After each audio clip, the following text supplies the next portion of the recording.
Football with friends is fun as hell. My name is Alex Dunlap, and oh man, how pumped I am to be here with you guys today, and how pumped we are to have Mr. Cody Carpentier here with us today, coming to us from actually live in Texas. He flew into Austin today.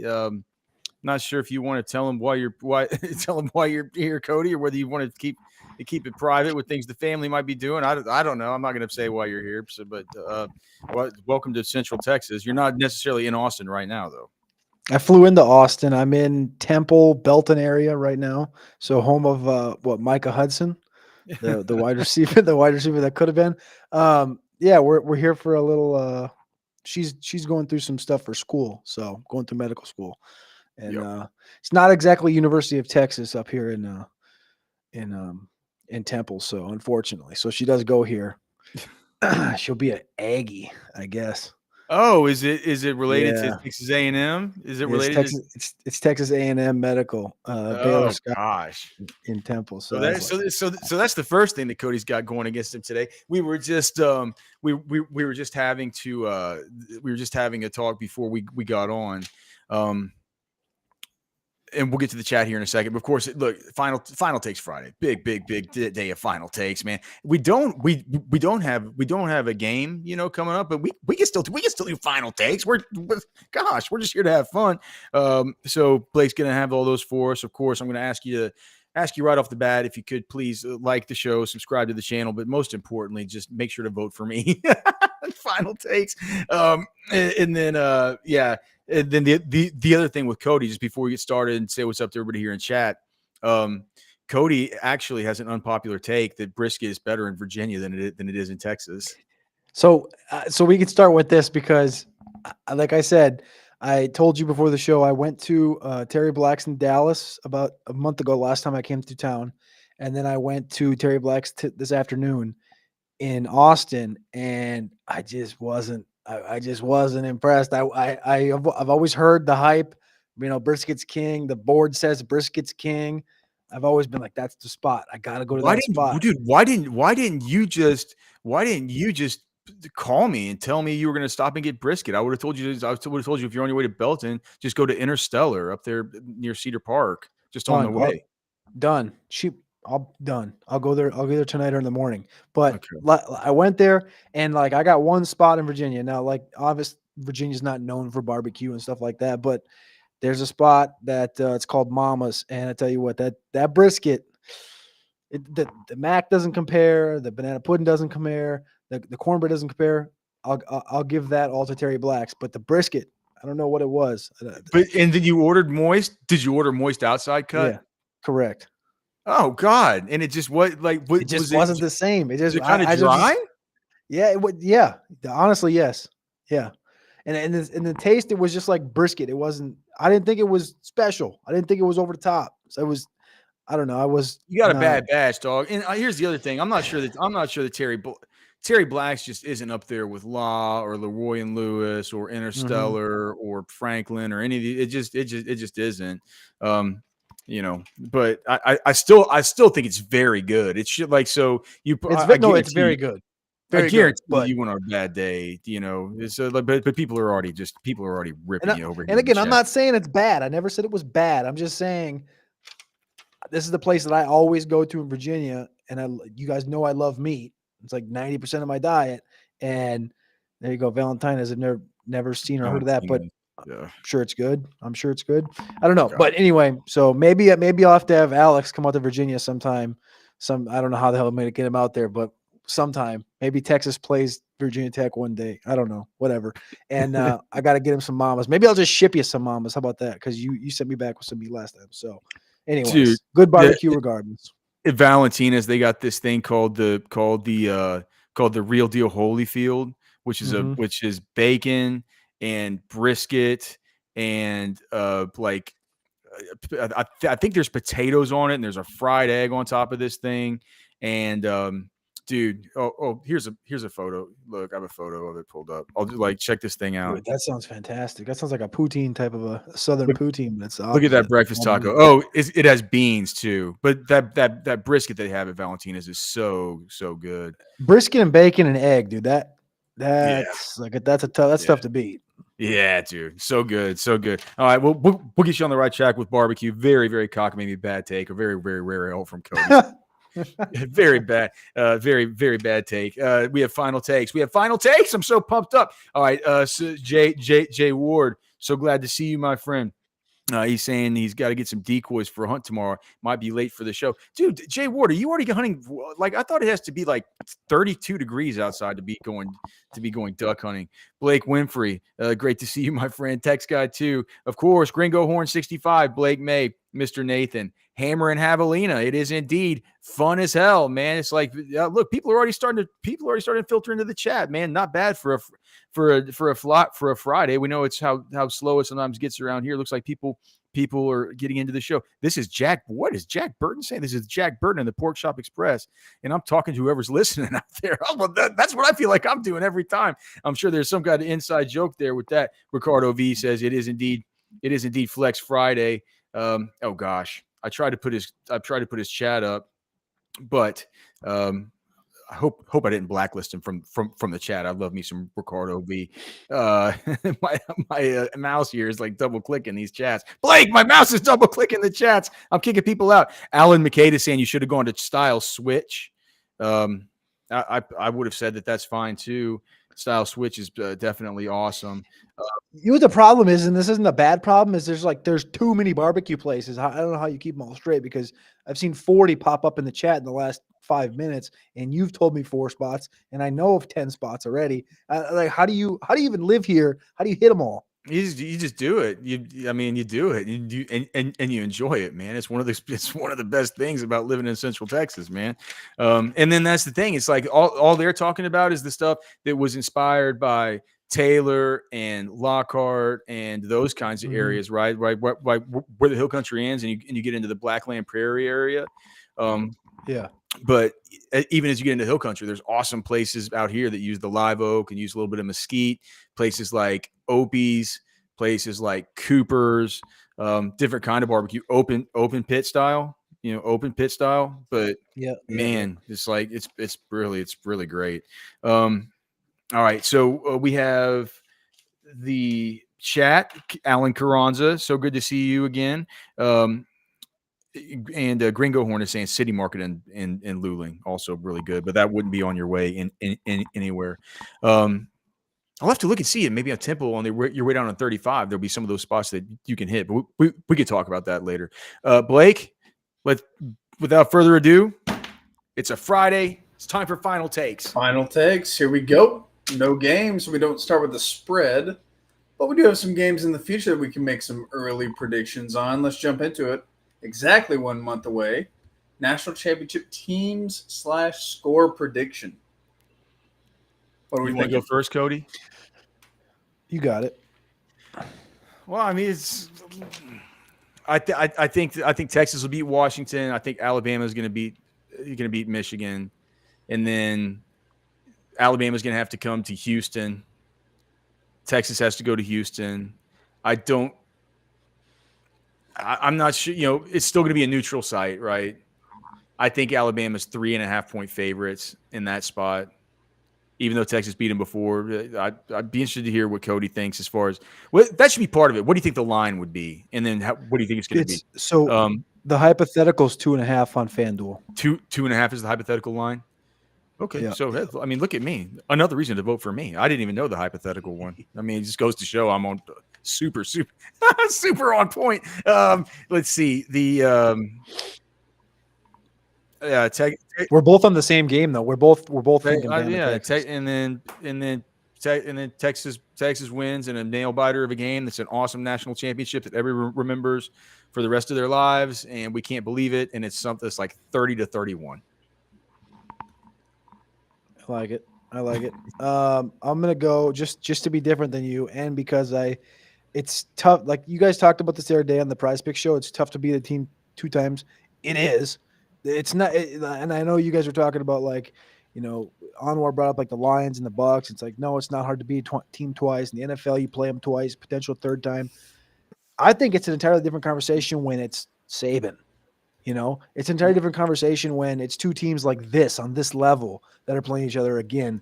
I think this is the game. I think it is Bama, Texas, and As far as winning today in the chat, I'm not even worried because I think they're all taking me for a barbecue hater for some reason. So I'm not even worried about winning or losing. I'm just going to be honest with you guys. I think it comes down to, listen, it comes down to the most talented player on the entire football field.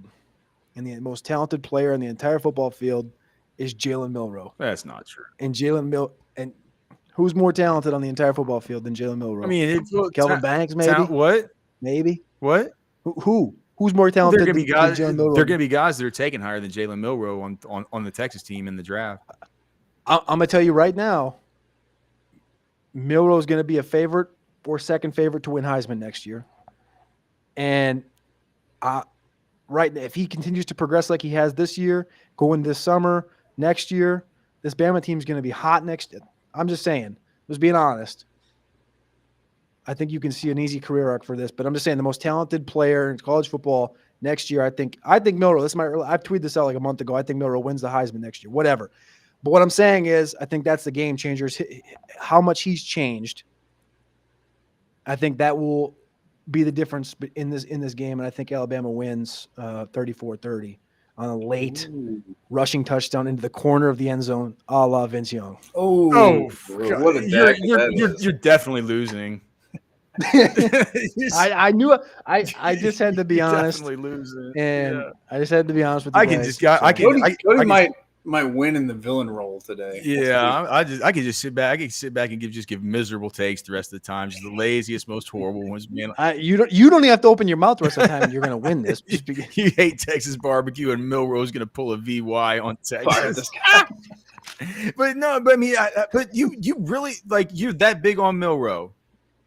No, I am. Yeah, just the progression this year, and obviously, think back to before we played him, and the conversations that were had. How are we going to contain him?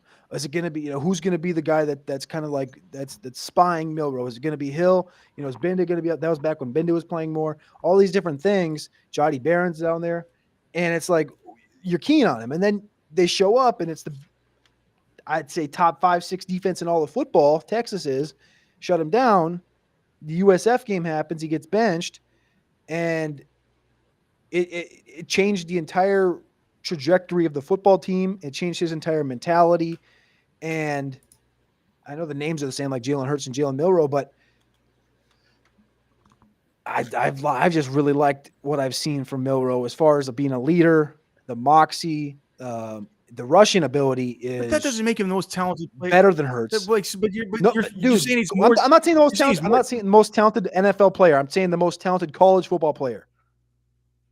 I think that again, if this dude wins the Heisman next year, there's no question. We're not having an argument. But what if Kelvin Banks is a top 10 pick next year and stuff like? I mean, Anthony Hill's an uber talented player. 100%. 100%. I agree. I think Banks has that in his range of outcomes. We've talked about this. I just don't think a guy that got benched this year is the most talented player. To be fair, this is more of a hypothetical. It's more of a take than anything because I'm saying that I think again his trajectory, and when you look towards a year from now, I think he's going to win the Heisman in a year. So my take is that he's in that. He's come into his own, and he's only going to continue to do that. And I get the pushback completely on it. Don't get me wrong. I know we both talk football a lot to each other, and I think I 100% understand where you're coming from with Banks, with Sweat, with Hill, across the board. All I'm saying is how much he's progressed in every facet of the football, every facet of football, leadership, his rushing ability, that even that 39-yard throw against Auburn, those are things that a lot of dudes can't do. And all I'm saying is I think that he's a game changer. And again, we were worried about him going into that game before. I'm not saying I'm worried about him. I just think it's cocky to say he's the most talented player on the field. To say it's just I think that who would you clearly put above him, Alex? But the thing is if he wins the Heisman next year, we can come back to this and you have no argument because Heisman would trump saying, well, Banks is a top 10 pick, whatever. It's the best college football player. If he wins the Heisman, you know what I'm saying? Yeah, well, Yeah, but well, yeah, but I have no argument against that right now because you're talking about something that needs to be deferred It's a for hypothetical. another 52 Exactly. weeks. But like, I Yep. mean, I clearly don't have a defense against that because we don't know what's going to happen. But I would just look. I do think that Milroe is the guy who certainly, as somebody watching Texas, I'd fear Milroe more than any other player on that team. You certainly fear him, especially with the fact that you've seen Texas in these games versus Dylan Gabriel and stuff like that. When he gets spit out, he just gets one big run, and all of a sudden, next thing you know, they're just they got to go in with grease because then they're just accumulating rushing yards every single time when this guy steps into the pocket, swivels out, does his stuff. So a guy like Milroe can do that on steroids. Clearly, like that's worrisome. I worry more about Milroe than anybody else. That's the thing I always say. Like, I mean, I said it's like Sark goes to bed at night during that week leading up to Alabama. He's like he sees Milroe. He looks under his pillow. It's like he's got Jaylen Milroe down there, like with some Jason mask on, holding a knife. He's scared to death, man. It gives him nightmares. I'm not saying that's not. I'm not saying that's the case. They have faced this guy once before. This guy has gotten benched this season. I'm just like to say he's the most like it's a lot of talent on this football field, and to even say like he's got more talent than say even some of the Bama guys like Kool-Aid or like there's some Bama guys with a whole lot of talent. Turner. I mean, I don't think J.C. Latham's that good, but I mean, a lot of people sort of do. So for me, it's like that's where just kind of that's where you and I differ on it. I'm not sure. I believe that Jaylen Milroe is the most talented guy, and I've always been high on Milroe. I've been high on Milroe since he was since he was committed to Texas. Like so like, but I think it's again, it's more of a hypothetical. Like me putting that tab on him is more so me projecting. That's a lot of what it is. Yeah.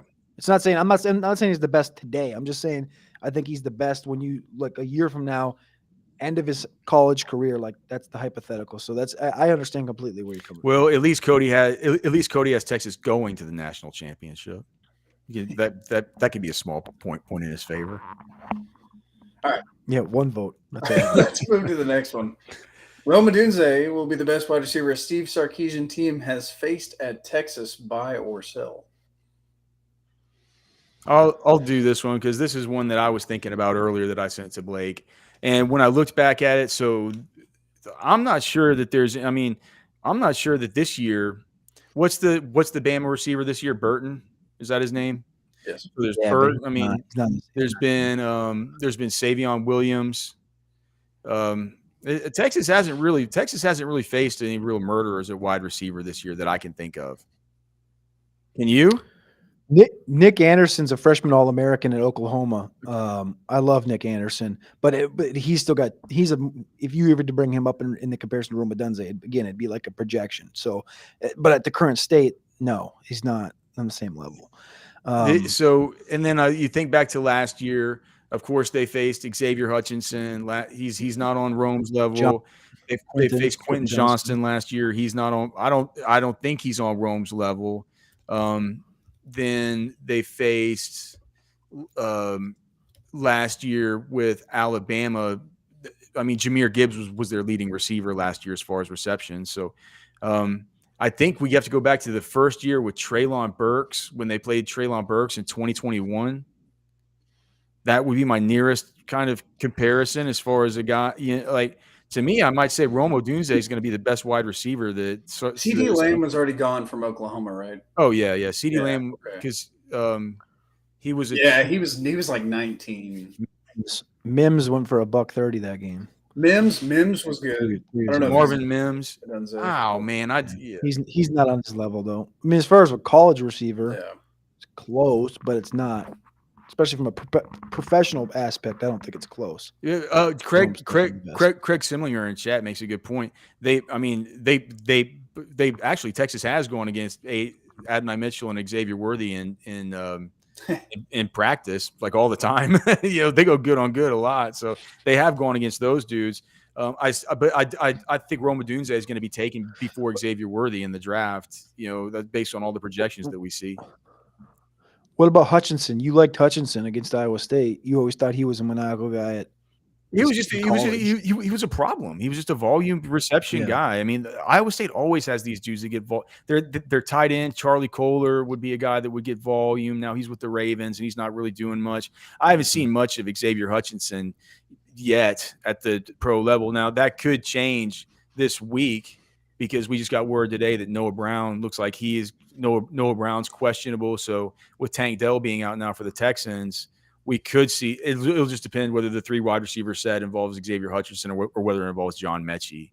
I tend to think it would involve Mechie, but I don't know. Like we haven't seen that much of Xavier Hutchinson, but he was a volume guy that was always good, always tough to face. He'd always go for 10 catches, 120 yards and stuff. But he wouldn't be there was never a lightning strike to Xavier Hutchinson, like you can get from a guy like Rome. So it's Rome, Johnston, Mims, Hutchinson. That's probably like if you want to throw Gibbs in there, you can, but he's a running back. But that's probably wasn't the list, there? isn't it? No. What about Treylon Burks? Treylon Burks went hard on Texas. I don't remember his exact stat line, but I certainly remember him from that game. He was a guy that I remember like, well, that guy can take over a football game. So I would say it goes for me. I would say, do you at this point? I mean, I know Burks has been miserable, but Quentin Johnston's been miserable. At this point, I kind of view Burks as above Johnston. I think I would say Odunze, Burks, Johnston, Mims, then Hutchinson, and then some of these auxiliary dudes that just kind of always hurt. Some of these guys that you face that kind of hurt Texas at times. Yep, that'd be like the Brennan Presley kind of guys from this year and stuff. Sticking to wide receivers, is Marvin Harrison Jr. truly deserving of a Heisman Trophy ceremony invite? No. I mean, well, here's the what are his stats? I mean, it's like, what did he have? I mean, did he finish with like 1,600 yards or like, is it something like that? I think it was like 12. 1,200 yards. And I believe he had, what do you have, 13 or 14 touchdowns? 14. Back-to-back years with 14. Mm-hmm. Yep. Man, it feels like to me that this is a sort of like an accumulation type of this is giving him the nod because he's been so awesome for a couple of years and he's the best wide receiver in the draft and everybody knows how talented he is, and you just watch him on Saturdays and you're like, oh my God, Marvin Harrison Jr., who can do this? Who can be this tall and move that well and be that fast and separate that well and look like, and of course you're just like, well, look at what he grew up doing. I mean, of course he ended up being like this. I don't know. 4 games that he had 32 or fewer yards in. That's it. What, really? Yep. Man. What were they? Yeah. What were those games? Let's see. Indiana. Are you asking? Wait. I thought you were asking the question. No. There were 4.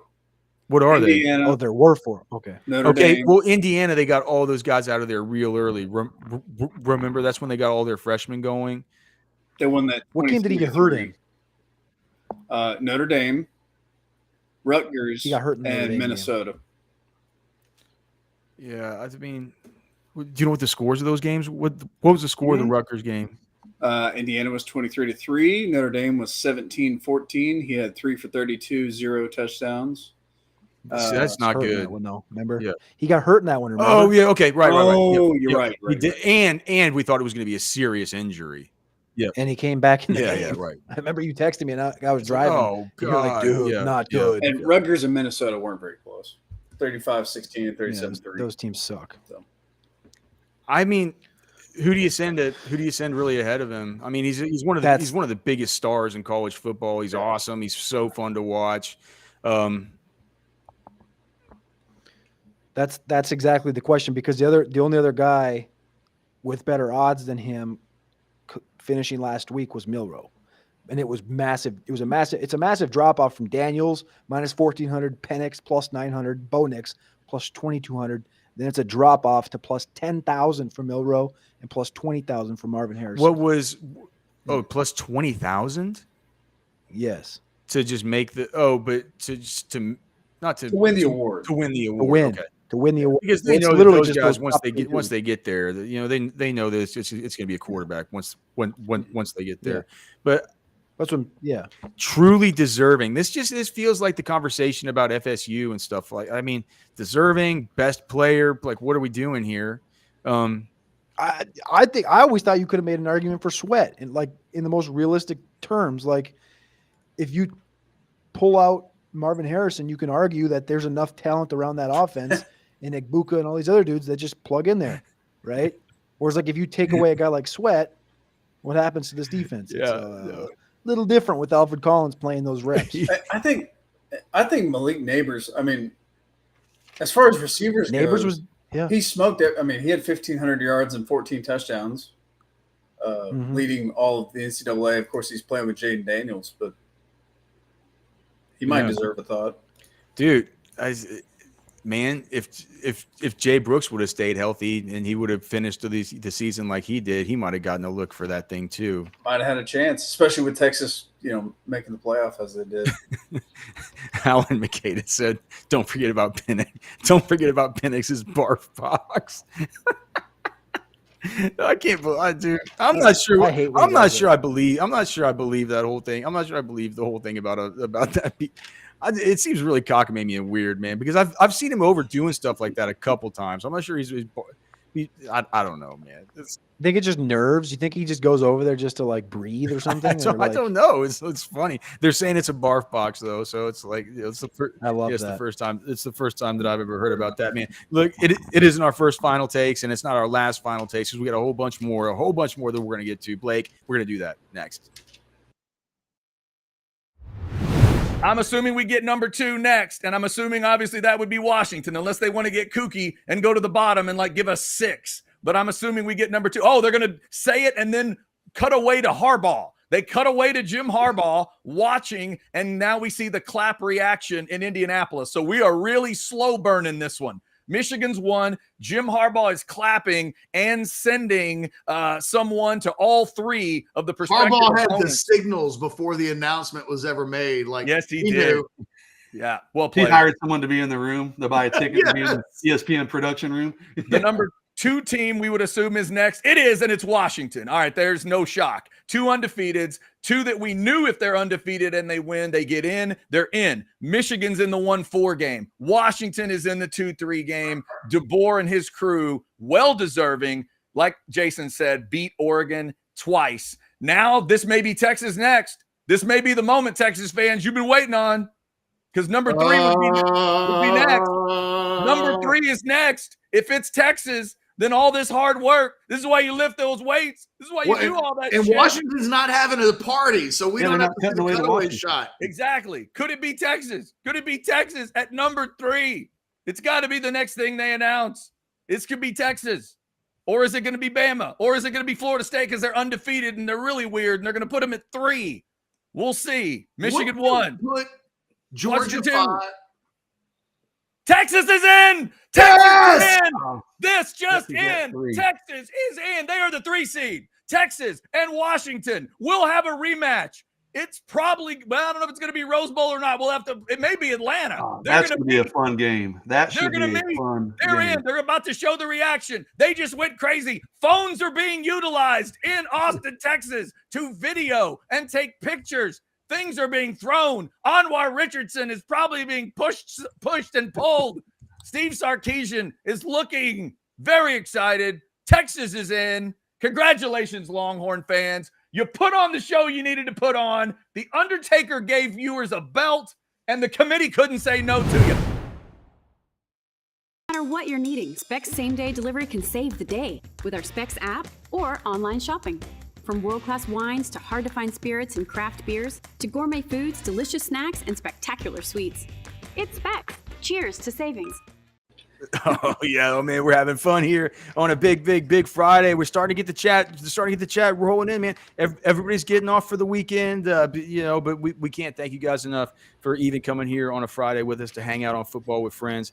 We have Cody Carpentier here. Of course, you can find him on Twitter at Cody Carpentier. We have Blake Skaggs moderating the final takes, slinging all the questions. And of course, everybody in chat, man, so good to be hanging with you guys here on a Friday. I just sent Blake this thing that just got sent to me in one of my friend group text chains. Players in the transfer portal by CFP top 25. Look at that. I'm not sure really what to take away from this. I think the guy who sent me this is an Oklahoma Sooner, so I'm not sure if this is something where he's trying to, I don't think he's trying to dunk on Texas or anything like that because Oklahoma has 11.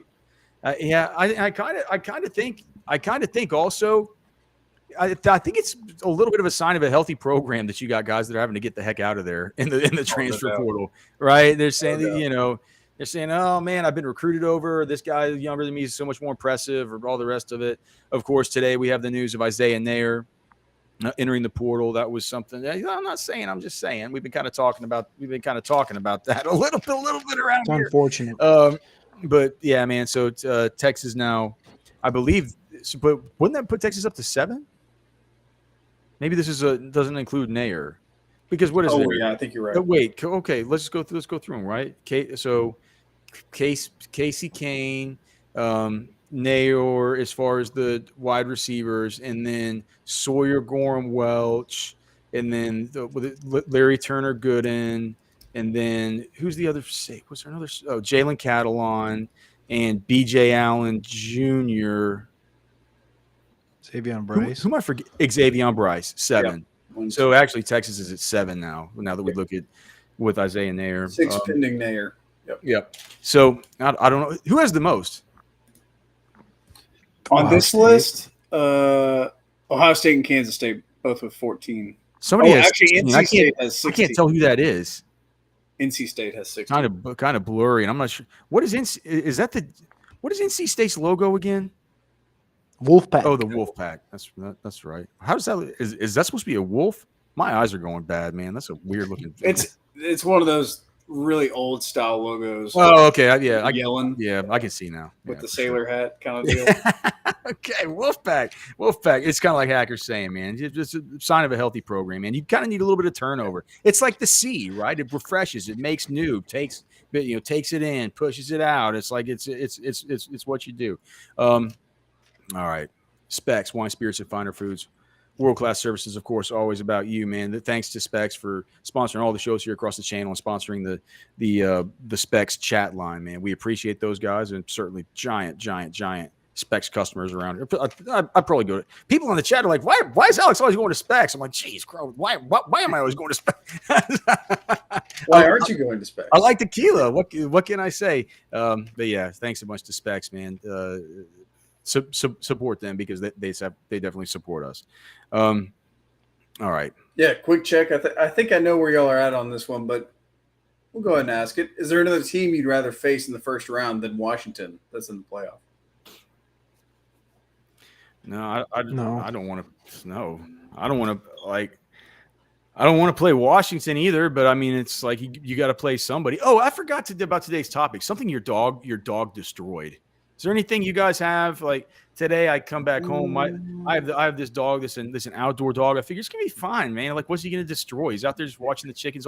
I come back home, and this is a giant, somewhere between 80 and 100 pound, 8-month-old dog, and he's haven't even had him for a week yet. What did he get? He chewed up my like super nice, American handmade cornhole board. One of them. From the board from the very bottom, just chewed it all. There's no way I can ever use it again, man.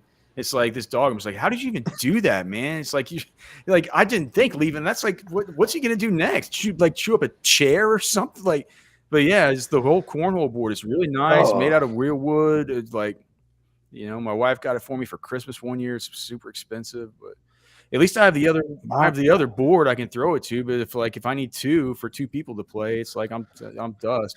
So hold on. You're taking Washington. You'd rather face Washington than Michigan in the first round?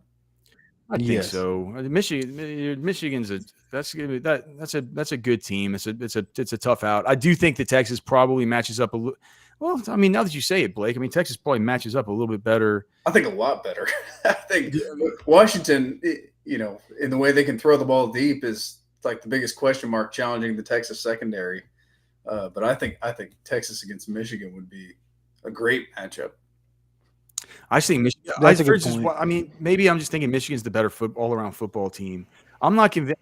They are. I'm not convinced. I'm not convinced that these Pac-12 dirt balls are even that good. Like, you know what I mean? I'm not convinced that their schedule's that good. I had homeboy, oh gosh, what was his name, man? We talked about him yesterday, like CB Matacola or whatever. He sent me some explanations for that thing that he sent about some of the wins that Washington claims this year. If you look at them kind of a little bit more deeply, it's not as impressive a resume. I saw this game last year. I know what a different team Texas is this year. I know that Washington's a different team too. They brought in the transfer running back from Mississippi State. They have some guys, right? They have a guard that's getting NFL looks. Apparently, they really like their center. So they have some players that are different than last year, right? But Texas is just such a wildly different team from last year. And I don't remember dude, did you ever think during that Washington game, did you ever think to yourself like, oh gosh, man, I hope that's not a team that we see again next year? You never thought that. What you were thinking was, golly, how did they not game plan for this game any better? Not having any Roschon or any Bijan or any of these guys that opted out of that, the Dumbo Alamo Bowl game. You know what I mean? It's just like, you look back at it, it's just like, gosh. It's you just like it felt like everything that was wrong with that game wasn't necessarily caused by Washington and with Penix and stuff. It felt like this is what you're going to do when you try and jam Keelan Robinson up a gap all the time. That's what it was to me. So I'm going to say Washington. I fear a better team and a better coach and a better they're going to know better coach. Yeah. I like DeBoer. You don't think Harbaugh's a better coach than DeBoer? Do you think that NFL teams are trying to poach DeBoer from his football program? I mean, it's kind of but DeBoer's won more. I like DeBoer. I'd take DeBoer over Harbaugh at Texas. I think they're both. Again, this is neither of them are bad. They're just both really good coaches. I just think that's the difference. They're both really good. I mean, DeBoer turned this program completely around, and they're. I mean, as long as he's there, they're going to be here, point blank. Well, we'll see. We'll see. We'll see. I mean, I'm not. We'll see. You guys legitimately think that DeBoer is a greater asset as a head coach than Harbaugh? I don't think he's a greater asset. I'm just saying I think that he's on the same level. I think just from the stance of who would I rather have as the coach. I'm not getting talked off of this. No, man. I would rather not play better athletes at Michigan. Bet more blue chip guys. Sure, fair. Just like, come on, man. Sure, you're better blue chips and all this stuff, but I do see where Blake's coming from. Blake's saying it's definitely a better matchup because what we know about Michigan. Michigan runs the football, and they're heavily focused in running the football, and they have Roman Wilson, but outside of him, and we know McCarthy's good, but outside of those two guys, what are they going to do in the passing game? In Texas can 100% shut that running game down, and if you do that, what are they going to do? The problem with Michigan, though, is Michigan has a much better defense than Washington brings to the table. So that's kind of why I dislike that matchup. I think I'd still take Washington. If we had to win one game, I would take Washington. But I can see where you're coming from, Blake. Kane Campbell in the chat asking, does Texas go dime on defense against Washington? If so, do you think Texas could stop the run in that defense? Well, Texas hasn't gone to a true dime defense for a single snap this whole season, Kane. So I don't think so, unless you consider getting Maurice Blackwell out there as an outside linebacker to handle hook curl stuff or handle seam stuff. If you consider him like a dime linebacker, maybe in that kind of spot, then they've done that kind of thing often. But I think that inherently within that kind of answers your question. Like my answer inherently sort of answers your question it would be like a linebacker hybrid type if they had a dime thing to where they would be able to hopefully get some kind of fit against the run if they got a run key. That would be my guess. But no, they're not going to put six DBs out there. They haven't done that all season. Let's change tune real quick. How about this one? Yes or no, Ryan Wingo will be a day one starter at Texas. This plays into the portal too, kind of like where do you think these guys are going to wind up? Well, there was it's kind of interesting, right? There, like everybody Mm-hmm. said that what Juice Wells was going to be coming in, and now they're reporting. You know, there was actually an early report that said he was coming in, and now the guy's like, sorry, like change your plans. And then if you read the War Room last night, you know that we didn't even talk about the Matthew Golden stuff, the U of H kick returner, wide receiver that Sark, I mean, was effusive in his praise. We should have known that this was somebody that he was going to be be hot and heavy after, based on the fact about how I talked about him before the game, after he talked about him in the debrief of the game, about how he said, you know, just the way he talks about this guy and talks. Now, what, you know, there were some things that Ketchum said in his column that I don't necessarily agree with, in that, you know, that Golden would come in and he would be seen as the Z replacement. I think, like we've talked about, Jonte Cook can play X, but in a perfect world, he has never played X. He's not. He's played X only because they like him so much better than Casey Kane. Whenever they need to get somebody in there during games, right? If Adonai, you know, has to take a breather real quick, stuff like that. They don't even want Kane in the game. They don't want Nair in the game, so they put in Jonte. But in any practice, he's always practicing it at the Z. It feels like that's where they like him most. That's where they've been kind of grooming him to play. So I don't automatically think that Golden comes in and he's just like, you know, the dude that moves Jonte over to Z. I kind of think that they would want to see what they have in him as a full-time player on offense. And look, I think he's really good. But to me, I think you lose Xavier. Sark cares so much about special teams and so much about the return game, and all coaches do, right? The three phase, like we did good in all three phases, because everybody always asks about offense and defense, right? That's what we focus on a lot here, because that's where my metrics are. I don't chart special teams, but Matthew Golden is a definite game changer, right? In special teams, and in a world where you're planning to, you know, possibly not have Keelan Robinson, Xavier Worthy, any of these guys, you know, that you know, when you're talking about the need for speed, that really, really, really comes in, you know, big time there. So Wingo, to me, if Golden comes to Texas, I don't think it necessarily has to mean that Jonte moves to X. This is what I was kind of coming around to. You know, all right. So I'm like, you guys know, I don't think it necessarily means that Jonte goes over to X, which would mean that Wingo would not be a day one starter, right?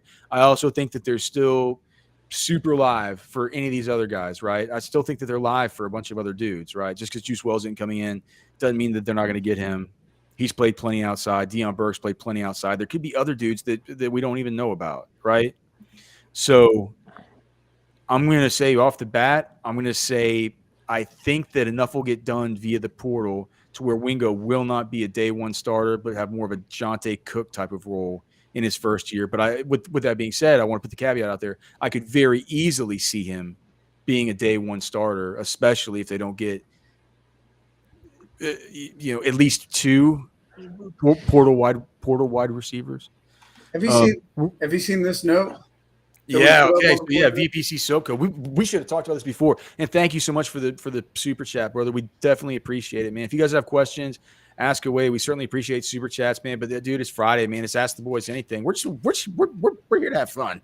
So yeah, just ask us what you got. But yeah, man, the super chat means a super lot, man. So definitely thank you. Wingo getting to participate in these 15 practices changes how much he could be ready. Can you believe that that's true, Cody? He can get some paperwork done and he can practice with the team heading into the bowl. Doesn't surprise me. The NIL thing, remember, when you go back and you think about like that by itself, remember, if he would have signed with Missouri, he would have been able to start drawing NIL right away in Missouri. Like the idea of that, and then thinking like, all right, well, as long as he's got his schoolwork done and stuff, can he start practicing? Like, sure. It's December. It's not like it's September and he's practicing a year early and he can't play. Like, it's season's technically over. It would now participation. Again, I'm not really shocked by that. If he was able to like hypothetically play or suit up in something, that'd be next level. But the practice thing, I think, is pretty cool because I don't think they're allowed to suit up. No, I know it's a joke. Okay, I'm saying like if it was suit up, I'd be like, damn, this is a whole whole new world. it feels Yeah, whole new worldy to be able to even go do scout teams. I mean, it's like there've always been opportunities for like, high schoolers and stuff to like in high school when I was a freshman and a sophomore playing on freshman team and on JV and stuff. It was just when I was a sophomore, but they moved a few of us up to varsity for the playoffs, right? And you get to practice with the team and stuff like that, but you don't get to play, and you would never get put in the games. I kind of think it's like that, right? I think that especially at the beginning, because a little bit of just insight about what Sark had said about how these practices are going to go, these 15 extra practices, is that if the first week or two is going to be kind of like that bye week, when he said during the bye week they worked with a lot of the guys that didn't get many reps and stuff like that, focusing on younger players, focusing on development, focusing on all that. I think that would be awesome to be able to get a guy like Wingo in here. Like they always talk about the spring stuff. It's like getting even ahead of the curve of the spring stuff. That certainly could change how ready he would be able to be. You know what I mean? Like, Yeah. I do getting to practice with Adonai Mitchell. Yeah, just getting to see him. Practice with a guy like of that stature. Be like, this is what you can be. Like He can't play in this the is a game whole- though, right? Sure. No, they can't play. No. Or, Could you imagine? I don't I know don't that know. for a fact, but I don't. Because if they could, then you get Colin Imagine. Simmons on campus immediately and get him a jersey number. Oh, and oh gosh. just throw him out there. All right, go. that would be something. But my thoughts are, I like how you said Jonte Cook type of a role. I think it's a Jonte Cook plus role just because you have to. Like the only receivers, correct me if I'm wrong, but the only receivers that we're projecting to be in this room that are currently in this room is DeAndre Moore and Jonte Cook, right? Like that's everybody else can be gone. No, because technically Ryan Niblett would be back, and then you also have the freshmen who are coming in, like. But is he? We're not on that level. Well, no, but yes, but that's what I'm saying is, I'd feel like the transfer they're going to have to get one or two in the transfer portal, right? They have to get two in the transfer portal, right? Yes, 100%. That's what I'm saying. It's like when you're currently looking at it, you're like, all right, it's Jonte, it's DeAndre Moore. How do you feel about DeAndre Moore? That's a big part of He's it. good. How do you feel about I think he'll be fine to start in slot. He'll be good to go. He's a good player, man. Okay. He's good. And we feel great about Jonte. Okay. Yes. So you've brought up a couple of these names. I don't know. I love Juice Wells, but I just have this distinct feeling. I've thought about it for a week, and I just still think he's going to end up with like Ole Miss or something like this because he's going to go get a bag. But I liked your thought on Dean Burks, but we haven't heard much about that. I don't know if there's any carryover or if there was anything between there with Ja'Cory Brooks from Alabama and Sarkisian. There's probably been, I'm sure Sarkisian will reach out to Saban and ask him questions about him. We'll see if he's a knucklehead or if he's he's either going to be a what's my guy from that came over 3 years ago from Alabama, the receiver that was a zero. Ajay Hall. Ajay Hall. There you go. Ajay Hall. So Sark's either going to find out if he's Ajay Hall or if he's got the potential to show Adonai type of upside. I think you brought up Golden. Golden's fantastic. I saw that right up from catch. I think Colin Lacey from South Alabama. He deserves. I think he's going to be a guy that he's like 5'10", 190.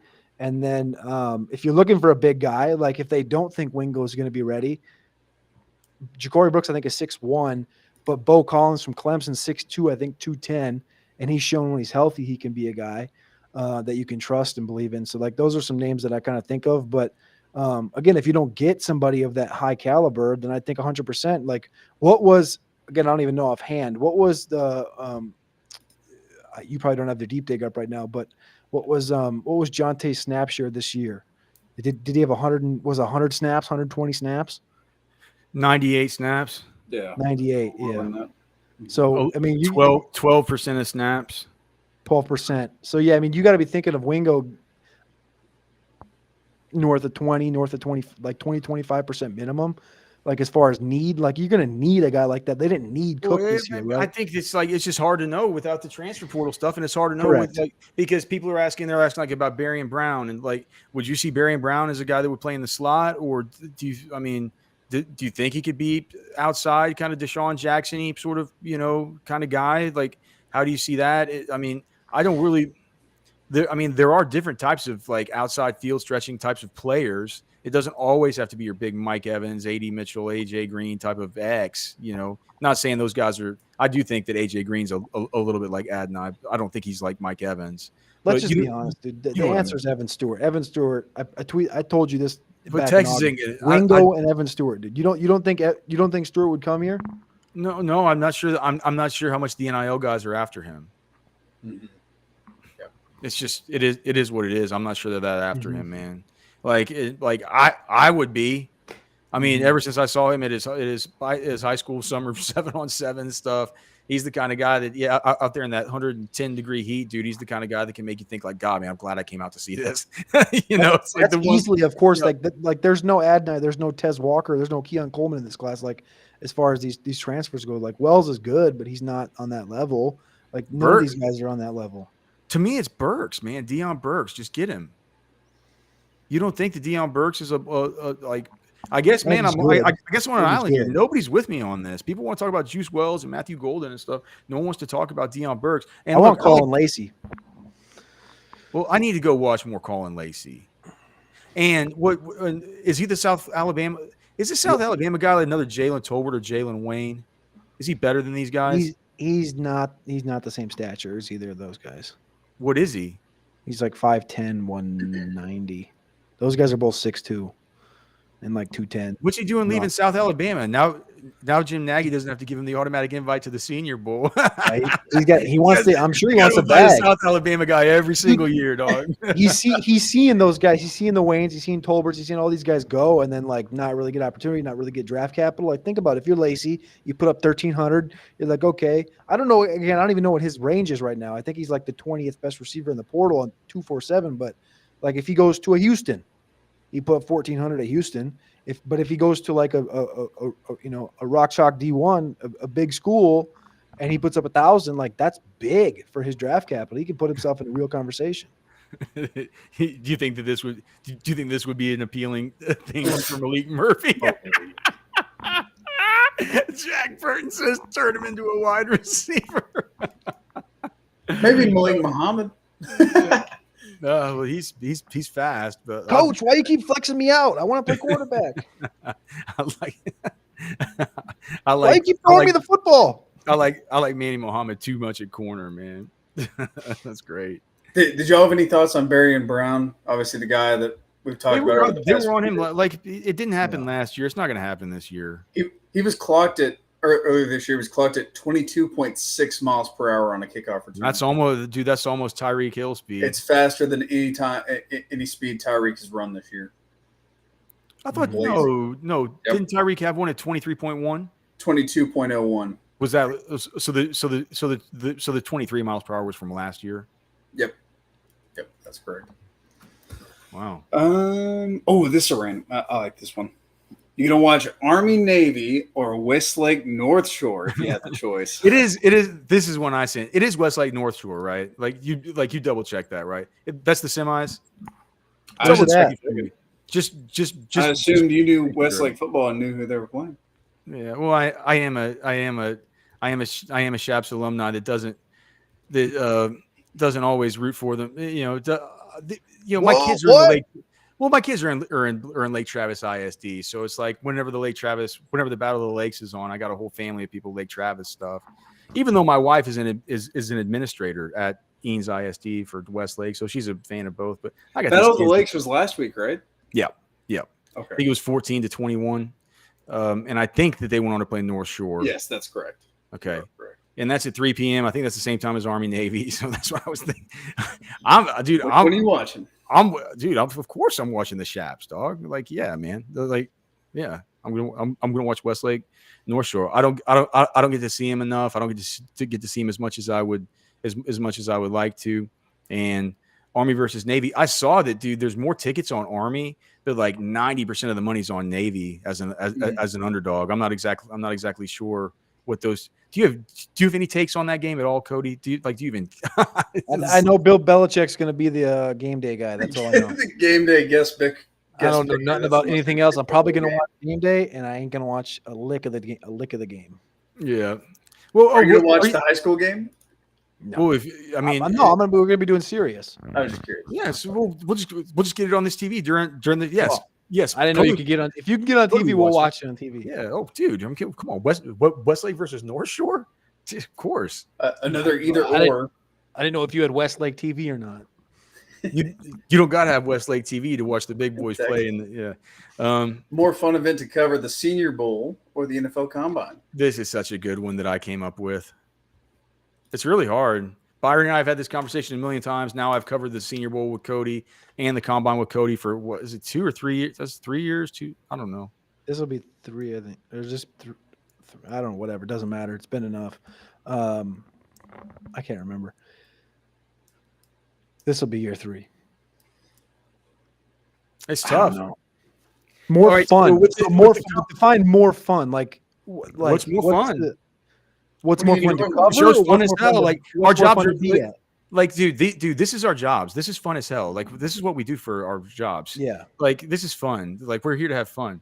But- So More fun to be at or more fun to cover? Like, are you like you're talking about just covering the event or like going there and it's like Senior Bowl v Combine? Like Senior Bowl, like again, you're talking about nightlife, you're talking about day life, you're talking about eats, you're talking about people, all these Yeah. things. Like, do those things count? or is it just, Yeah. But, Yeah. but listen, you also have to take into account that for the Combine, what people might not realize now is that they've swindled us for the fantasy stuff because they're doing it now where they've broken up they make us it used to be that they would have so it would go running backs and tight ends, and then it will go wide receivers and quarterbacks. And so you could go to the coaching availabilities, and because it's so important to be there for the coaching availabilities, right? I'm going NFL Combine. All right, but just let me finish it, okay? So now what they're doing is they're putting the head coaching availabilities early in the week, and so you have to do those. And now they're putting the DBs and the defensive line guys early in the week. So to me, it's not terrible because it gave me extra content for this. And for this show this year, I'm going to probably need the content, just going around talking to Big 12 guys or SEC guys and asking about Texas and stuff. Like, it'll be good for the show. We'll be able to throw to, videos and clips and things. But for my purposes, like the reason why I'm there for the most part is for my fantasy football company to be able to get the intel from these rookies and all the rest of it. It just so happens that this other, like this other part of my job, it's a football job. People like hearing about this stuff. There's always Longhorns. Like it works really well to go to both these things. But the Combine now has become like a week away from home. Like it truly has. And that gets tough for, it gets tough for, being away from your family or, having your wife having to take care of the kids and like you have to call family members in to help, like for like a week, just for a few nights of the Senior Bowl. I can get in Monday night, and then we can have Tuesday, Wednesday, Thursday practice. I can bounce out Thursday after practice, and it's like I'm only going for 3 days. I also love the Senior Bowl because I love the city of Mobile. I love the places I love going to Spot Tea. I love going to the places we're used to. But man, I think even the part with it being kind of hard to be away, it's like Indy. They got really good restaurants. You get the chance to interact with NFL head coaches, NFL general managers. You get the chance to go to the not the after parties, but the after hour stuff where there's always people you can kind of talk to and get really good intel from. All football talk. Nobody's there to talk about anything else. No one's talking about anything else. I remember one combine that I was at, Ketchum was asking me, what are they all saying about Manti Te'o and his fake girlfriend? Like because that was back when Ketch was on local radio, and he'd have me on just to report from and I'd be like, I was so taken aback. I was like, what? I was like, people are here to talk football, man. Like nobody's talked to me about anything about Manti Te'o and his girlfriend. You know what I'm saying? They're talking about this guy, whether he's got, how long his arms are, whether he can play 3 techniques. No one's talking to me about a fake girlfriend. No one's. I don't have any intel on that. So did you watch the recent documentary on that? No. In the last couple of years, I still don't care about it, right? But everybody's just there to talk football, man, and you get to just be around it the whole time.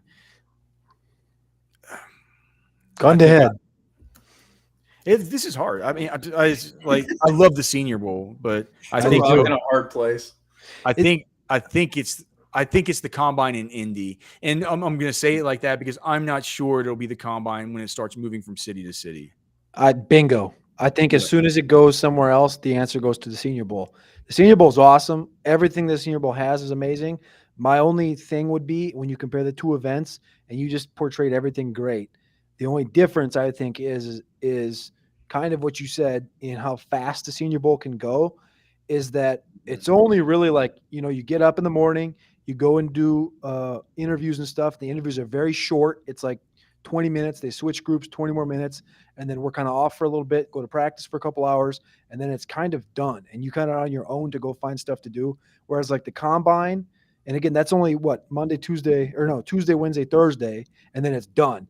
And if you don't actively go out and find things to do, which we do in Mobile, I can see how it goes by really fast. Whereas the combine, Indianapolis is amazing for a venue for it.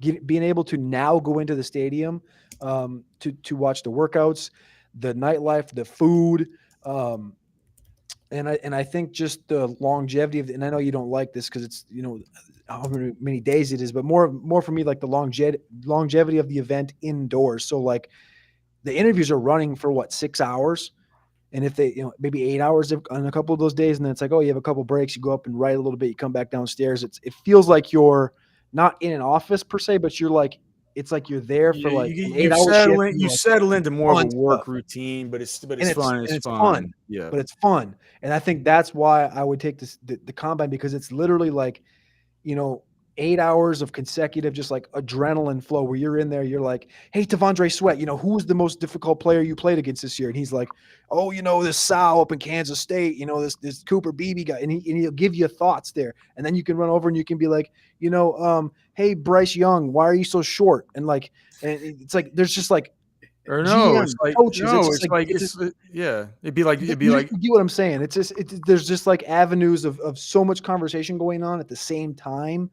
And it's so much easier to have conversations with all those guys. I think both events are phenomenal, but I think just the longevity and the opportunities I think in Indianapolis is just takes. Am I going to have the opportunity to ask Brandon Staley if he's happy he still has a job, or he can have a job, dude, or is he get fired before then? Yeah. I'd love to ask and be like, dude, what is you know what you're going to get? You're going to get might be ruined Justin Herbert, man. You're going to get GM availabilities from Michael Lombardi, the GM of the Los Angeles Chargers. Oh, dude, I would love it. Dream come true, man. Hey, dude, it's a dream come true to be here on this show with you guys. We have more final takes coming up next. Casey says in the super chat, was hoping for a Texas-Bama rematch given the history of what happened in 2009. Yes, I'm getting ahead of myself, but man, I want that revenge bad. Casey, yeah. I'm telling you, that's what I think you're getting. I think the national championship is going to be Texas versus Alabama. And I'm saying Texas is opened at 4.5-point favorites. Dude, that's a little surprising. I mean, in the Michigan 2.5-point favorites over Alabama. That's the early line already. So. Here's your $1 million question from Steven for $9.99. Texas secondary versus Washington passing game. Is Texas up to the task? Hashtag horns. Yeah. It's the worst possible matchup, I think, from a football standpoint that Texas could have been given, because Michigan, J.J. McCarthy's a good player, but their passing game isn't what Washington is. And we know Texas's kryptonite is a really good quarterback. They've seen 3 of them this year, and all 3 of them have had at least some really, at the very least, some modest. What would we call what Milroe did in Tuscaloosa? Was that modest success, or even something a little bit beyond that? You're talking about just in that game? Yeah. Oh, yeah. He ended up throwing for 270 or something like that. Had Alabama in the lead, and then Texas storms into the fourth quarter. But I thought Milroe played well. And then Dylan Gabriel and Will Howard in their games obviously played really well. Longhorns win 2 of those games. They lose 1. Yeah, I mean, if I'm look, it's going to be a battle, guys. Texas and Washington. There's no reason to like bullshit you. I think Texas should win the game, but I fully expect it to be a fourth quarter exciting affair. Oh yes, I do. I might be the most happy guy and having the most fun of any other person out there who has a chat that's been like 100 people for the whole show and only 35 likes. I can't believe it, guys. I can't believe it. It's so tilting. Oh, look at Jay Ward. Look at that merch. Jay Ward. Wait, Jay Ward's like our official model. Blake, we ought to put like these photos of Jay Ward up on our Teespring store. Look at that. Yeah, you can go there to scan the QR code for Football with Friends merch. Blake, if you could, man, stick a link to the merch store down in the chat, man. People can. We got hats. We got hats. We got yo-yos. We got the little miniature Yo-yos. guns. We We got a bunch of stuff, man. I put that logo and I uploaded on a whole bunch of stuff. And Alan McCade is right. It's a Friday. We're going into the weekend. Look, my daughter has a recital tonight. My son's birthday is tomorrow. We had his birthday stuff at school today, and Ketchum is. I mean, there's no way I'm going to have enough cash to pay for his birthday if we don't get enough likes. Ketchum's going to dock our pay. So if you guys could please like the show, especially if you'd like to help us out, man, it's certainly appreciates. We certainly appreciate it. Just curious, the last left-handed quarterback that PK's defense has played, does it matter? Hold on, Gabriel. Yeah, Gabriel's left-handed. Yeah, there you go. I thought it was like, was it Milroe? But it wasn't. It was Gabriel, because everybody says he's the Hawaiian that throws left-handed, and so he's Tua, right? Mm-hmm. Yep. All right. Blake Winfrey says, been in and out, so I may have missed this, but do you think Sweat wins the? Oh, dude, hey, Blake, look how sharp everybody is. Blake Winfrey. I'd forgotten that the Outland Trophy was tonight. Mm-hmm. Do you think? I mean, I think it'll either be. So it's him, Joe Alt, and who's the other one? Cooper Beebe. Yeah, dude. I mean, it's down to him. It's obviously Sweat or Alt. It's got to be Sweat or Alt. Sweat. It's Sweat. Yeah. If they have their IQ, if they use their brains, it's Sweat. It's the. That's awesome, man. What time is that at? Is that during my daughter's recital? It is. It's a half hour after this show. Oh, God. Okay. Well, I get to hear my daughter sing her song, man. That'll be more important. I'll find Sweat! out. Yeah. It's in the back. Okay. Yeah, and just a quick reminder to you guys, if you could please remember to like the show, subscribe to the channel. We certainly appreciate it. If you have questions you'd like to email me, or just like Jay Ward, if you got photos you want to send, do so. Alex@rosterwatch.com. I always check those emails, and if you just have stuff you want to get off your chest, it's too much to put into chat, stuff like that, thoughts, ideas, anything, things you'd like me to answer, things you'd like to hear from Blake or Cody about, just send me an email, man. We'll talk it out. We'll read it on the show. It's one of the most important parts of the stuff that we do around here. Cody, did you get a new computer, a new Mac or something recently? Mm-mm. That's the same one. That camera looks nice. It looks very like clear. So it's actually my older camera because it's easier to travel with. Huh? Is it actually clearer than usual? Is it, Blake? Yeah, I think it is. It's Make him great. make Cody big. He looks like he's in like HD or something, man. Hey, that's what I'm talking about. Hey, looking nice. That's a nice clear camera. I need to give me one of those. I want to look like I'm in HD. Maybe my hair won't look as orange. Does my hair still look orange? It doesn't look as orange as usual, huh? Of course. It still looks orange. It doesn't look orange in real life. All right. What do we got, Blake? All right. And I'm going to work on pulling these games up. But the next one is favorite non-CFP. I think we do a category for favorite New Year's Six Bowl matchup, and then favorite bowl outside of that as well.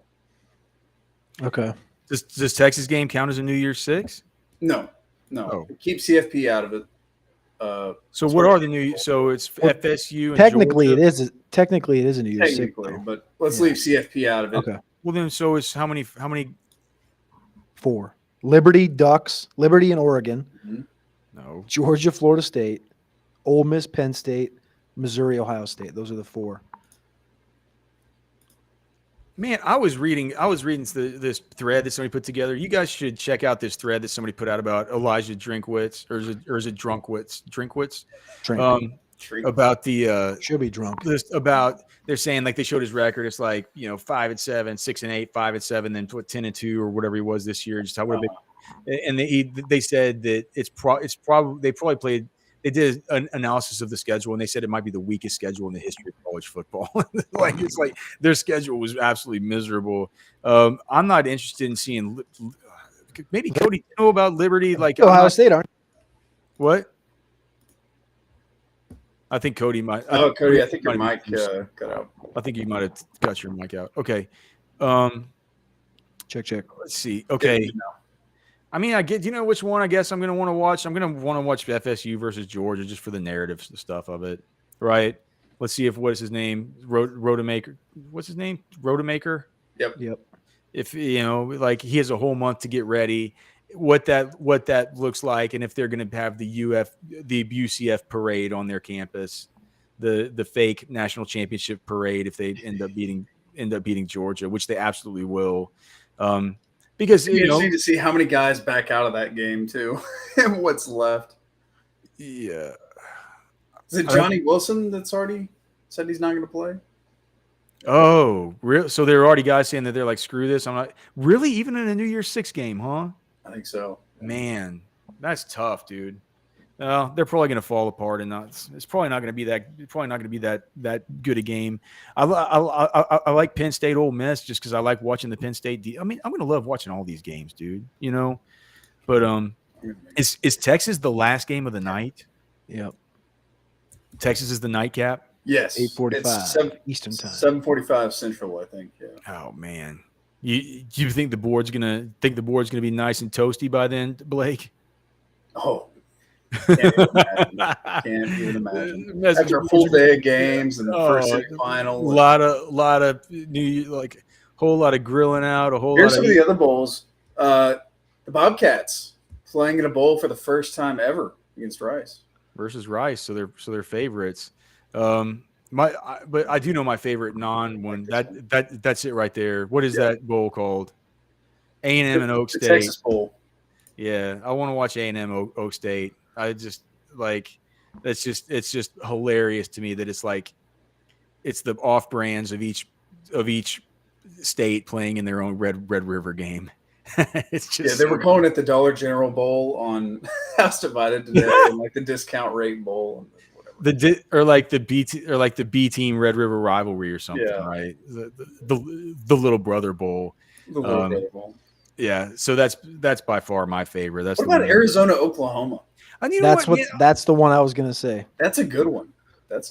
No Gabriel, so Jackson will probably start. And Arizona's the hottest team right now, one of the hottest teams in football right now.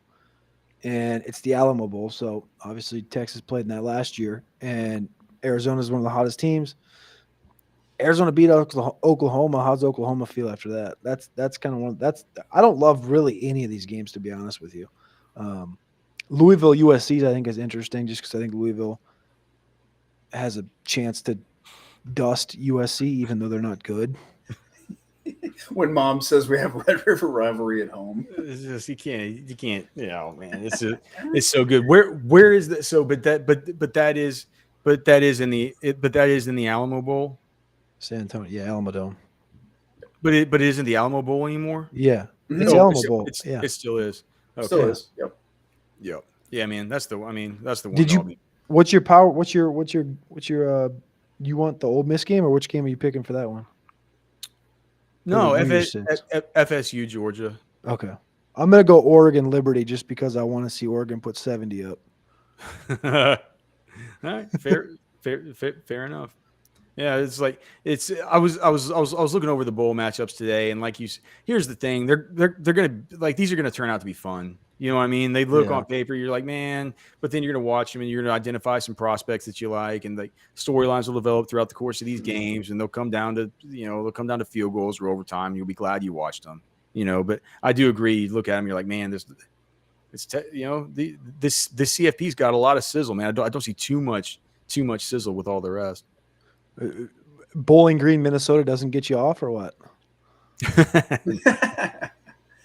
What are your thoughts on the over-under currently at 64.5 on Texas-Washington? Well, it's going to be because what they're saying is that Texas, if this spread's going to stay where it is right now, Texas is going to have to keep up. This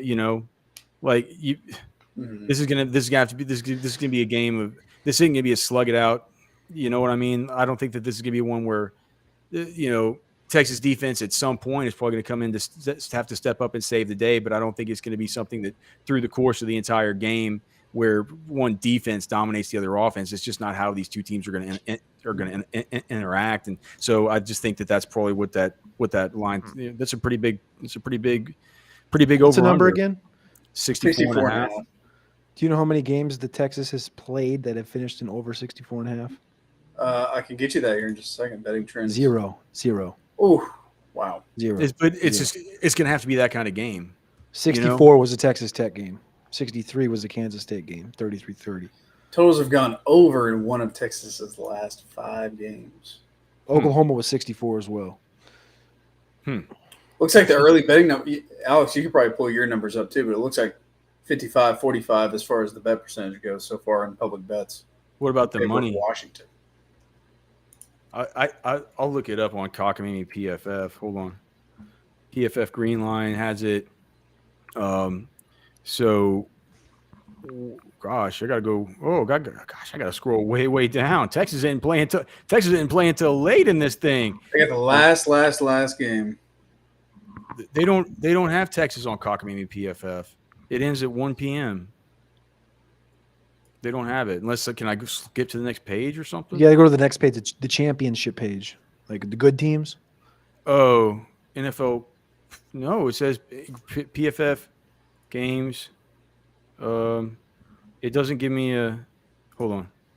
No, it stops. It doesn't go that far. You can't get to it. So I don't know.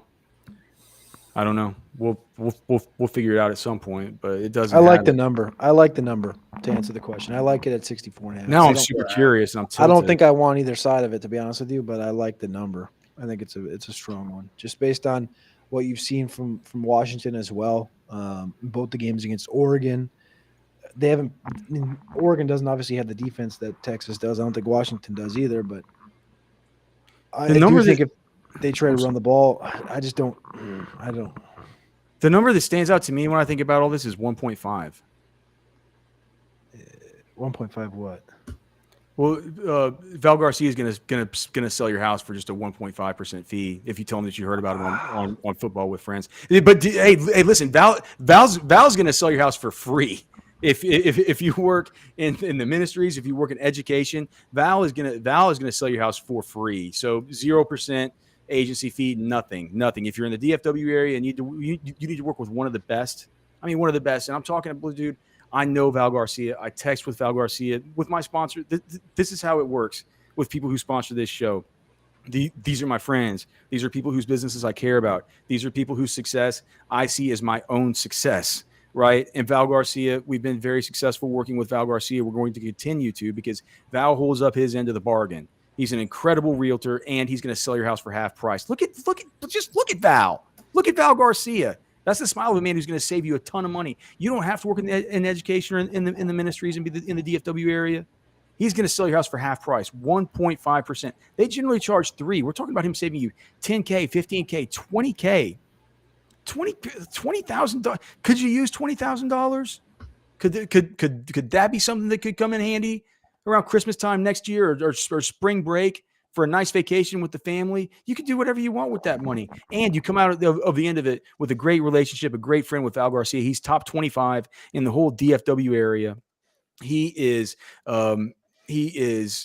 just truly just a man's man, complete alpha male, and somebody who is going to take care of you through every step of the process, from being an open house, getting your house set up, helping you identify the values, finding where it is you're going to live, targeting your specific areas, and making sure that you're getting the most out of your home sale. That is his job, and he's going to do it for you. Val Garcia of Valen Realty. You can find it at valenrealty.com. You can get him at Val Garcia at valenrealty.com. The phone number is 469-647-8729. Again, 469-647-8729.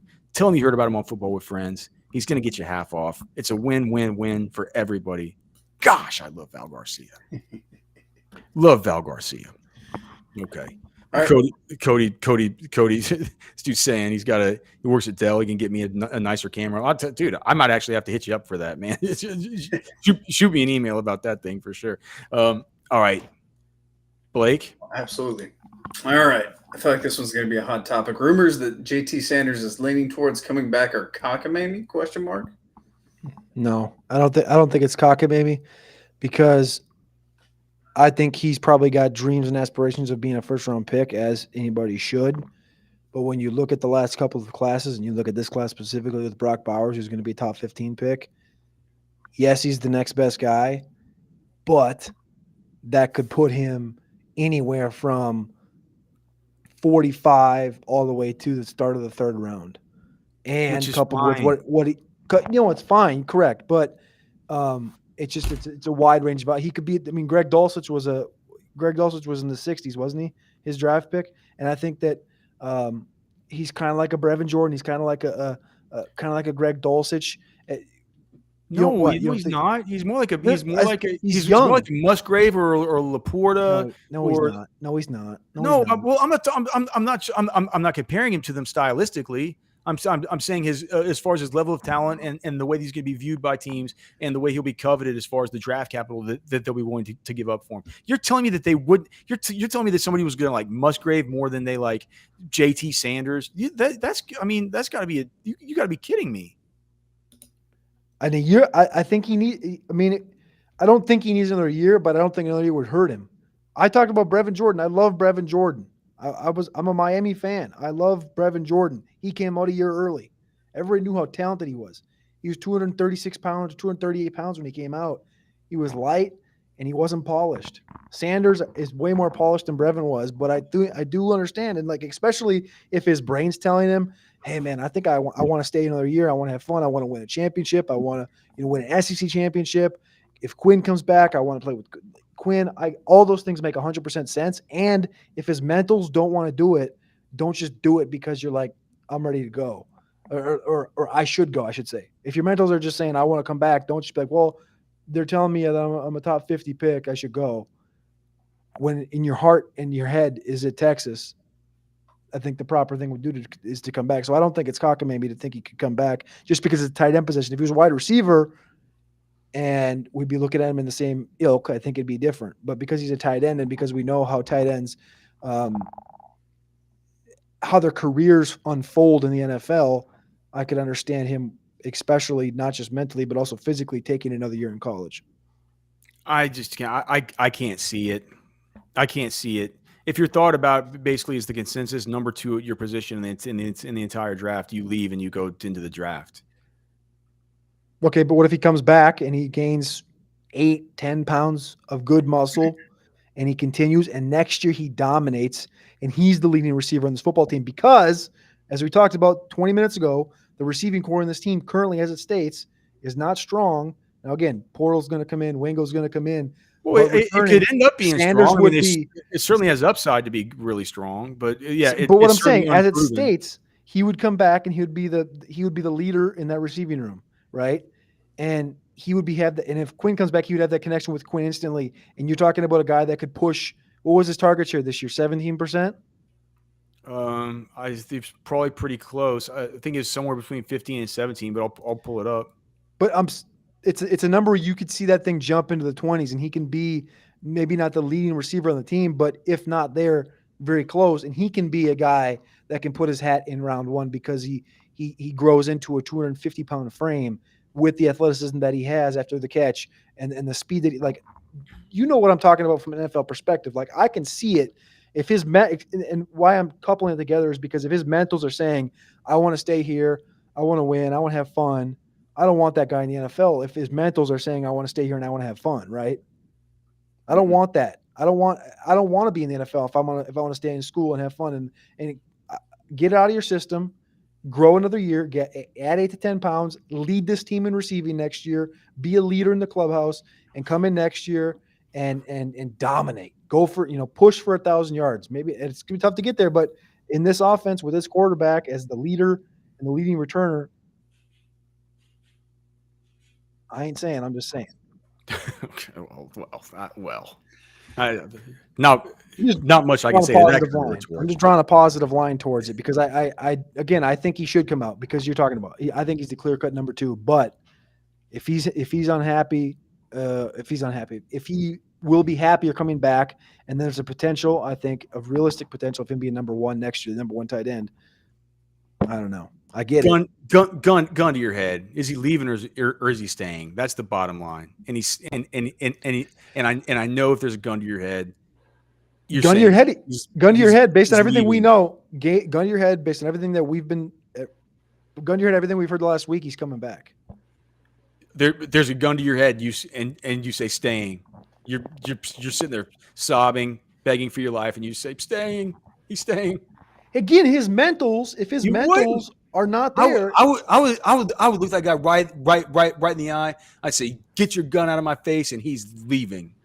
You'd be over here sobbing like a little baby boy. I gonna agree. stay. He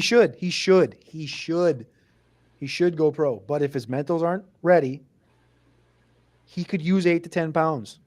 He could use a year of 22, 23, 24% target share. This team could use it. This team could really use it. 14% target share this year, by the way.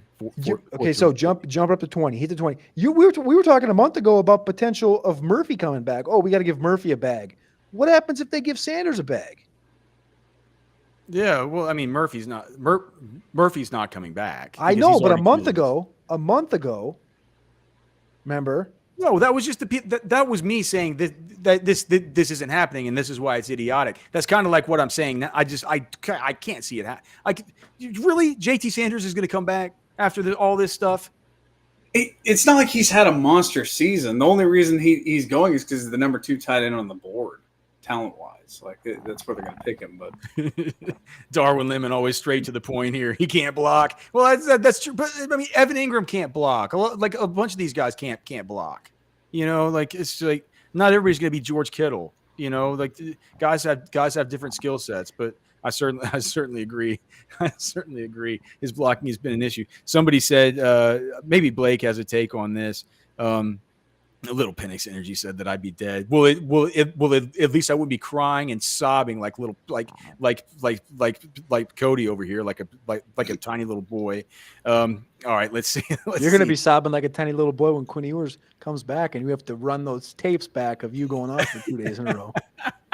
Well, maybe. I certainly don't feel good about those. I certainly don't feel good about those takes. I might be crying. I might be crying and sobbing. Do you have any takes on this, Blake? My take. So the real question of the day: where's Otani landing? Minnesota with Correa. I'm gonna say my and this isn't I can't say that I've inside sources on this, but this is a very, very informed opinion. Based on everything that I know. And just kind of really going over this and racking my brain. It's going to be the Toronto Blue Jays. That's been the rumor today, right? He's leaning toward, or I don't know the exact phrasing, but there has been a link between those two throughout the day today. Has there really? Yes. I just, dude, I totally pulled the team out of my rear. I don't have any idea, but I didn't even know this. That's why this question was asked. Why didn't the Angels want to pay him any money? He's like the best player in baseball. Yeah, it's more complicated than that, though. Is he really thinking about going to the Blue Jays, the team I just randomly said? Yes. Oh, God. Listen to me. I need to be an insider, too. Real quick, let me explain the deal with him, though. Okay. So, yeah, it's a ton of money. He's not going to be able to pitch for at least 2 years with his shoulder injury.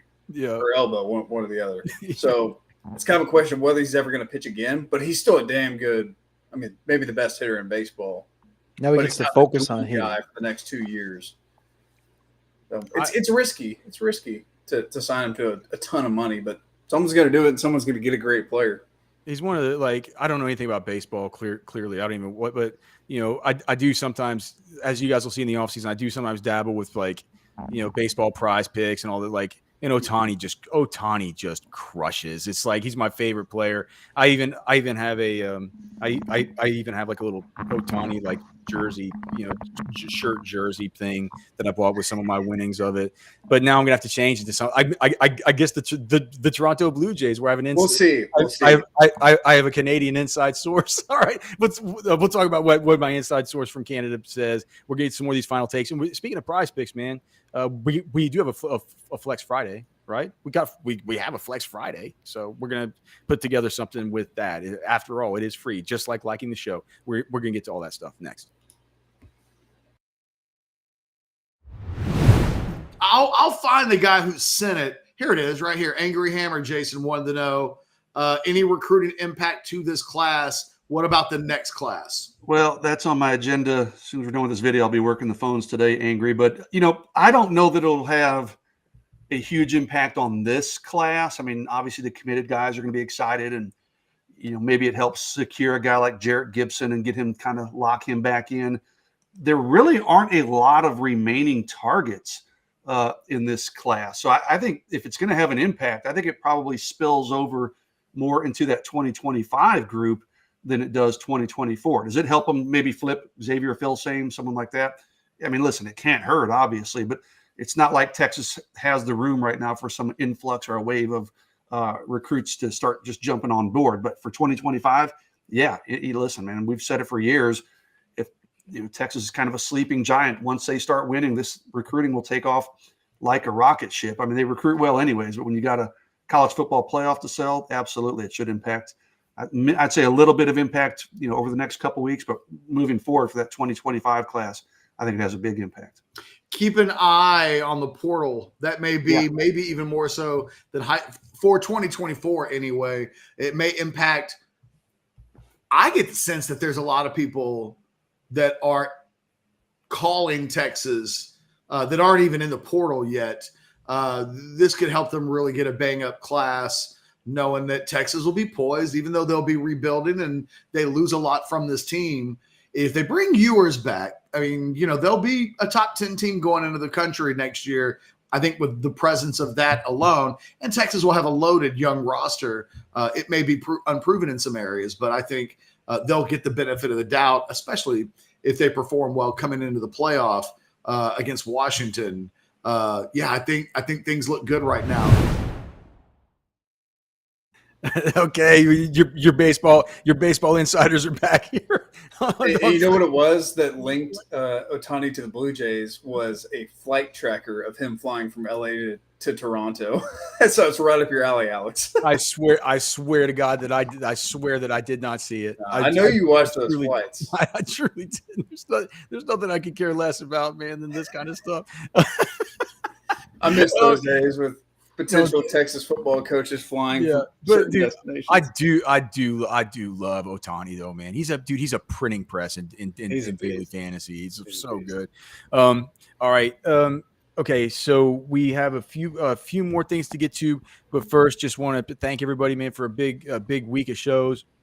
Certainly appreciate everybody tuning in, and if you guys are watching this later, I know that sometimes these shows there's not as much activity during the actual show, but everybody, these final take shows are some of actually the shows that get viewed the most. I think it's because people kind of view them all over the course of the weekend, right? So if you guys are viewing over the weekend, thank you all so much, man. Think about coming in and hopping in and chat at a certain point and coming in and interacting with us if it fits your schedule. But if not, man, if you could just like the show, subscribe to the channel, it means a whole lot to us. Of course, also feel free to email me, alex@rosterwatch.com. Love hearing from all you guys, dude. So thank you guys for all of that. All right. Jay Ward saying CDC hit a home run, taking a chance on Sark. But was he really taking a chance? I mean, he had Kevin Eltife saying you got to do this. Baby.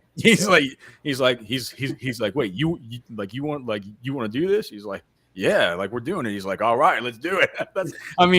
CDC gets the credit, and CDC to CDC's credit. Well, you remember the report last year, Alex, about how CDC wanted Dykes? Yeah, you could. It's just a funny press moment when it's like, oh, TCU's in the playoff. Well, Del Conte really wanted Dykes to coach it. You're right. Come on, guys. Yeah, but the CDC is a great athletic director, man. He's He's very, very accessible. Dude, Jay Ward, if you wanted to talk to CDC about something and you actually showed a little bit of effort to be able to get in contact with him, you would absolutely get on the phone with him and you could talk to him and you could say what you could have your say about the program. I can't tell you how many times that I've talked to Chris Del Conte about just, and what am I like? I'm mainly just complaining about John Bianco whenever I talk to him. But it's like, I mean, there's a million different like he's constantly dealing with stakeholders, fans, media. Like the way he's turned around the game day experience at DKR is nothing short of incredible. Yeah, what it was 10 years ago versus what it is now. Holy smokes! Sark or not, coaches or not, man, it's very maybe flight trackers at it again. Hey, well, trust me, man. My sources still say it's happening. So, and if it's not, So if it's not Toronto, I would love to see him come to one of these Texas teams because people in the chat are already saying, "What he'd be a perfect Rangers player because he'd be broken after a year or stuff like." Oh, what's funny is Darwin. When we first brought it up, Darwin Lemon said he's going to the Astros, and then by the end of it, he's trash. Send him to the Rangers. Darwin Lemon with he's sending us a super chat. It looks that's a super chat. We meant to forward this to Blake May. He said, "I need some super chats. Just had to get new tires on the truck." And then Darwin said, "1 lug nut, $5." Thank you, brother. Darwin, man. Darwin's always in for chipping in for the team. We definitely appreciate it. Kane Campbell, any chance Gary Patterson gets the LB coaching job? My understanding is that I don't think that. I mean, anything can happen. I don't want to, but I don't feel like I'm going out on a limb and saying I don't think it's very likely at all based on some of the things that I've heard. That it feels like a mystery to me. Whatever's going on, it's not anything that they're super busy right now. I mean, they're doing in-homes, they're doing all this stuff. I think these conversations are happening, and they are. There's just a whole coaching carousel. I mean, these guys are texting back and forth. They're talking. I don't think it's going to be long before we have a couple, super candidates that are hyper focused on. I don't feel like Gary Patterson is going to be one because if he was, it would have already. If it was Gary I can just say this: if Patterson was approached for this at some point, there are ways that I would know, and there are ways that Anwar would know. Like it's like if that makes any sense. So I think Gary needs to reignite his music career. Yep. Yeah. I kind of think he likes playing his kind of likes playing his guitars and singing songs. All right, this was a great submission by Cody. You have an auto sign coupon. What recruit / transfer would you sign today? I can one transfer portal guy. One transfer portal guy or recruit. Any recruit in the nation. Yeah. Mm-hmm. Oh. Well, you can flip them. You can flip them too. Well, let me go look at the Rivals if they're in conversations right now. Rivals rankings #1. Yeah, I mean, just let me go look and see because I mean, my initial thing was to take the Nolan. But hold on, let me just see. 2024 positional rankings. So defensive tackle. I would. Gosh. Oklahoma's got the #1 D tackle in the whole country for 2024. Are you kidding me? I want David Stone from Bradenton, Florida. I want to flip him from Oklahoma to Texas and flip the #1 defensive tackle in the whole nation. I get 2 birds with 1 stone. That was and his name's Stone. So I mean, come on. I haven't seen his highlights. I probably should. That'll be something I'll do for next week. I'm gonna go ahead and watch that. Guy. I have seen this McKinley kid for that A&M has. But yeah, let me flip David Stone from IMG Academy. Let's flip him from Georgia, and let's not worry at all about the defensive line. We'll get him lined up next to Sadir Mitchell and stuff. And if Vernon Broughton, Alfred Collins doesn't come back, if Vernon Broughton, Aaron Bryant, those guys can't hack it. We know we got a real 5-star flip job from Oklahoma on board. That's where I'm going. I did not think that was I agree, and I put this in because I wanted to see what you were going to say. But I did not see that coming. That was like a out of left field one right there. What did you think I was going to say? I don't know. I thought you were going to go after one of these receivers, but I wasn't sure. If I'll go the same angle, screw it. Because so Jeremiah Smith at Ohio State, the top receiver, the top player, has took visits at Florida State and Miami. He's from Florida. Need a receiver? Why not go there? Take Jeremiah Smith. I think he's going to be. I had a hot take earlier. You're taking Smith over. He's the one that just moved up to number 1 in the Rivals rankings, right? Who just in this last Rivals 200 update. You need to go watch. That's a good player. Speaking of players, you need to go watch it. You need to go watch him. No, I saw his huddle. He might be again. It's easy because he's going to Ohio State, but like when you're looking at him, it's like Marvin here. It's like I like him better than I like Marvin. Marvin's an alien, but this dude's sick. This dude's like I don't know what he's like. I'm trying to think. What's he 6'3", 212? Like he's like the perfect. Yep. He's the perfect receiver. I don't. No. I get it. It would perfectly fit in Texas. It's the perfect. I think it end all be all.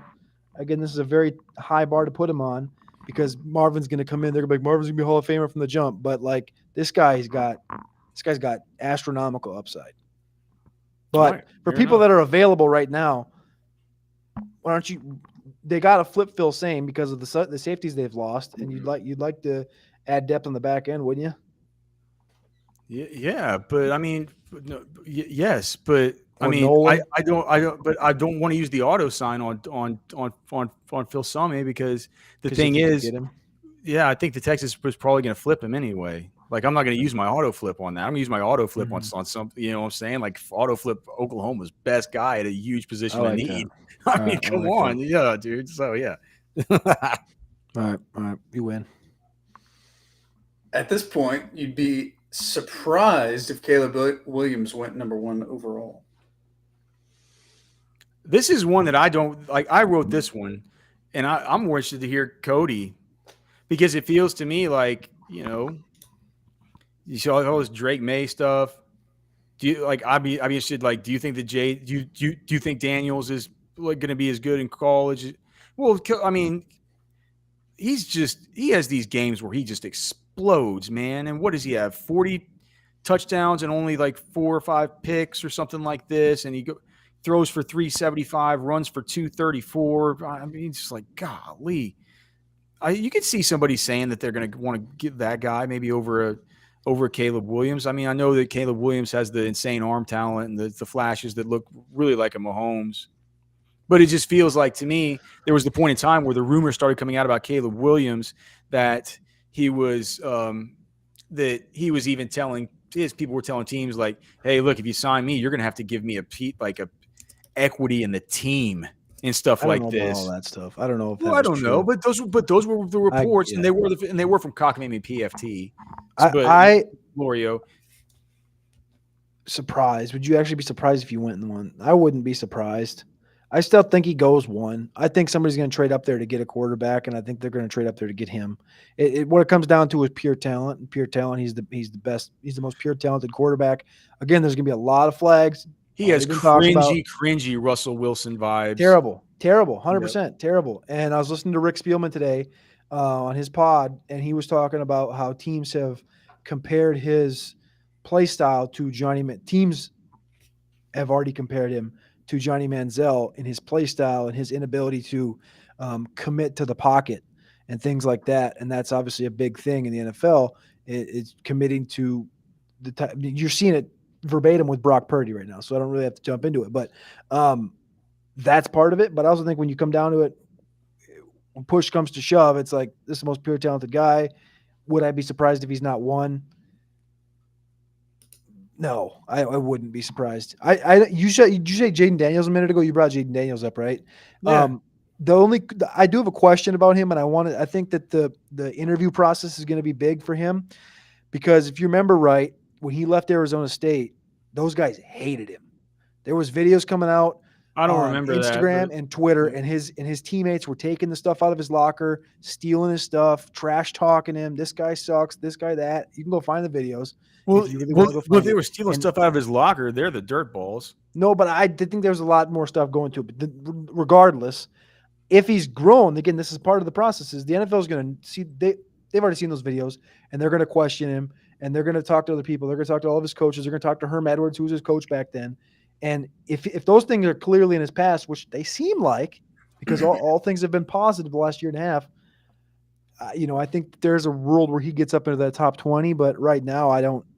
Oh, a world where he gets in the top 20, dude. He's going to go top 10, right?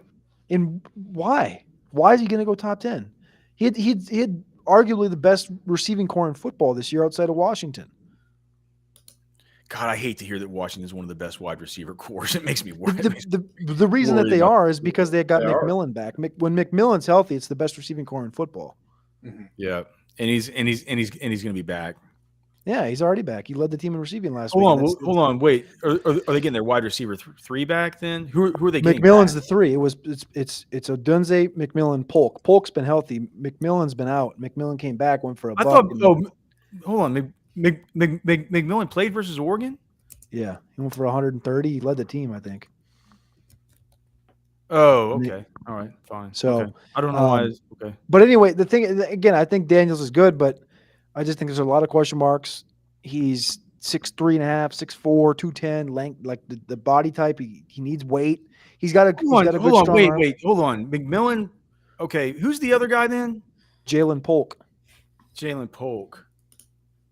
Okay, and he was the number 2 for most of the season. Correct. They haven't had all 3 healthy Correct. at the same time, like barely any this year. I'm trying to look. Hold on. So Jaylen Polk geez, he's had 1,000 this year. McMillan would have walked to 1,000 if he would have been healthy. Huh. Okay. Gosh. You taking Michigan now?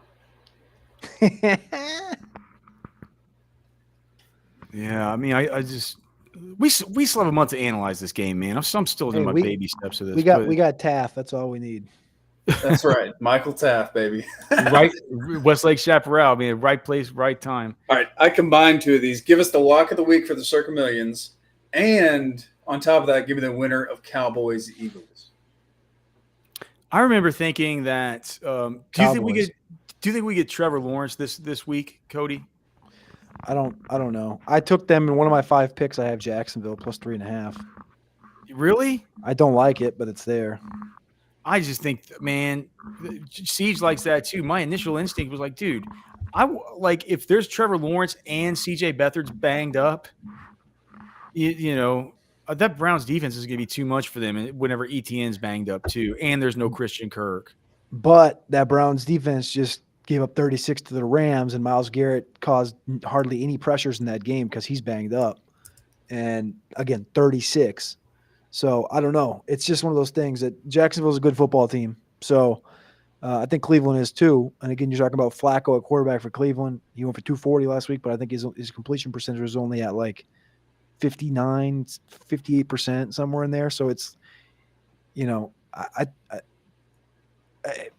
my question would be I would bet on Jacksonville causing more pressures in this game than Cleveland.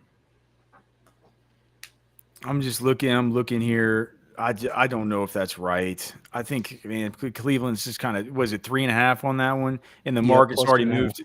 And the market's already moved to 2.5. But 68, dude, 62% of the tickets, 88% of the money are on Cleveland. That's felt like the sharp side to me. You're getting points though. I always want to fade Dennis Allen as a favorite, as a 5.5 point favorite, but Carolina just stinks so bad. But Dennis Allen as a favorite has been absolutely brutal. The Ravens, you get is that Lamar as a home favorite? Home against the NFC. He's dog walked Detroit, dog walked Seattle this year. Yeah, man. Home favorite, and also now this isn't good for against the spread, but what is he, 20? He's like 25-4 straight up whenever he's a favorite of at least 7 points. Dude, they're gonna beat up. Like, maybe that's mine. I want Baltimore. I'll take Baltimore and I'll lay the 7.5. That's what I want to do. Lamar coming off bye. He popped up as questionable this week, but it was just an illness, right? So he's back and he's fine. So that's what I like. And then I think the Cowboys. I'm picking the Cowboys. I think that their passing game matches up really well with the Eagles' pass funnel defense. So that's what do you think of? I like the Cowboys. I agree with you on that. What do you think about the Jets at plus 3.5 against Houston at home? It's pukey. No, I want Houston. No tank. No running game. I know, but I just Zach Wilson's going to start, and I hate him. He's going to go out there and flop again. But who? Okay, so no tank, no Noah Brown, no running game, and Nico's bracketed with Sauce and a safety on top. Now what? And Schultz is banged up. Schultz is out. Yeah. I think that happened during the show. I mean, so Brevin's gonna have 11 targets for $110 or what? Well, I'm playing Brevin in a win and get in spot and catches Cockamamie League. But I'm just saying, plus 3.5 at home. Jets, they get Wilson. They've been heavy in conversation all year, but especially the last week with this Wilson thing. Like, you don't need much to Their defense, dude, Cody, for everything we always give Joe Douglas. I talk about this all. We give Joe Douglas all this credit. We're like, oh God, like they've got, these drafts have been so good, and like he's gotten these awesome players and stuff, and the guys that we love. What was it, Jeremiah John? Was it Jeremiah? What's his last name? Jermaine Johnson. Jermaine Johnson, and they get Sauce McDonald Gardner, this year only at a half cent. Like Will McDonald, and it's like they put together. And on paper, the defense should be really good. They got a bunch of good young pieces, but the fact is, outside of Sauce, they kind of stink, bro. Like, so part of it is, as you know, time of possession, ball control. Like, you have to be able to help your defense with an offense, and this offense hasn't helped its defense at all. Yeah, I mean, I get it. Yeah, but I just no, man. I'm not gonna take the Jets minus or Jets plus 3? Plus 3.5. I'm not in the business of picking with these Jets. It's like, come on, man. All right. And then I'm going Cowboys. Are you taking them as one of your 5? Yeah, I got Lions minus 3, Jacksonville plus 3.5, Jets plus 3.5, Packers minus 6.5 at Giants, and Seattle plus 11 against San Fran. Siege wants our ticket so far, and I agree with some of these, but he wants our ticket to be Dallas, San Francisco, New Orleans, Miami, and I'm fine with those. You got to move up A-chain in your running back week rankings this week too. No, man. I mean, catch him starting him against me. I can't move him up. I'm playing. It's a reverse jinx thing. I'll take a look at it. But like the model put him where the model put him. You're not the model. I know. Yep. I know. All right. Do you want to do a prize picks entry here?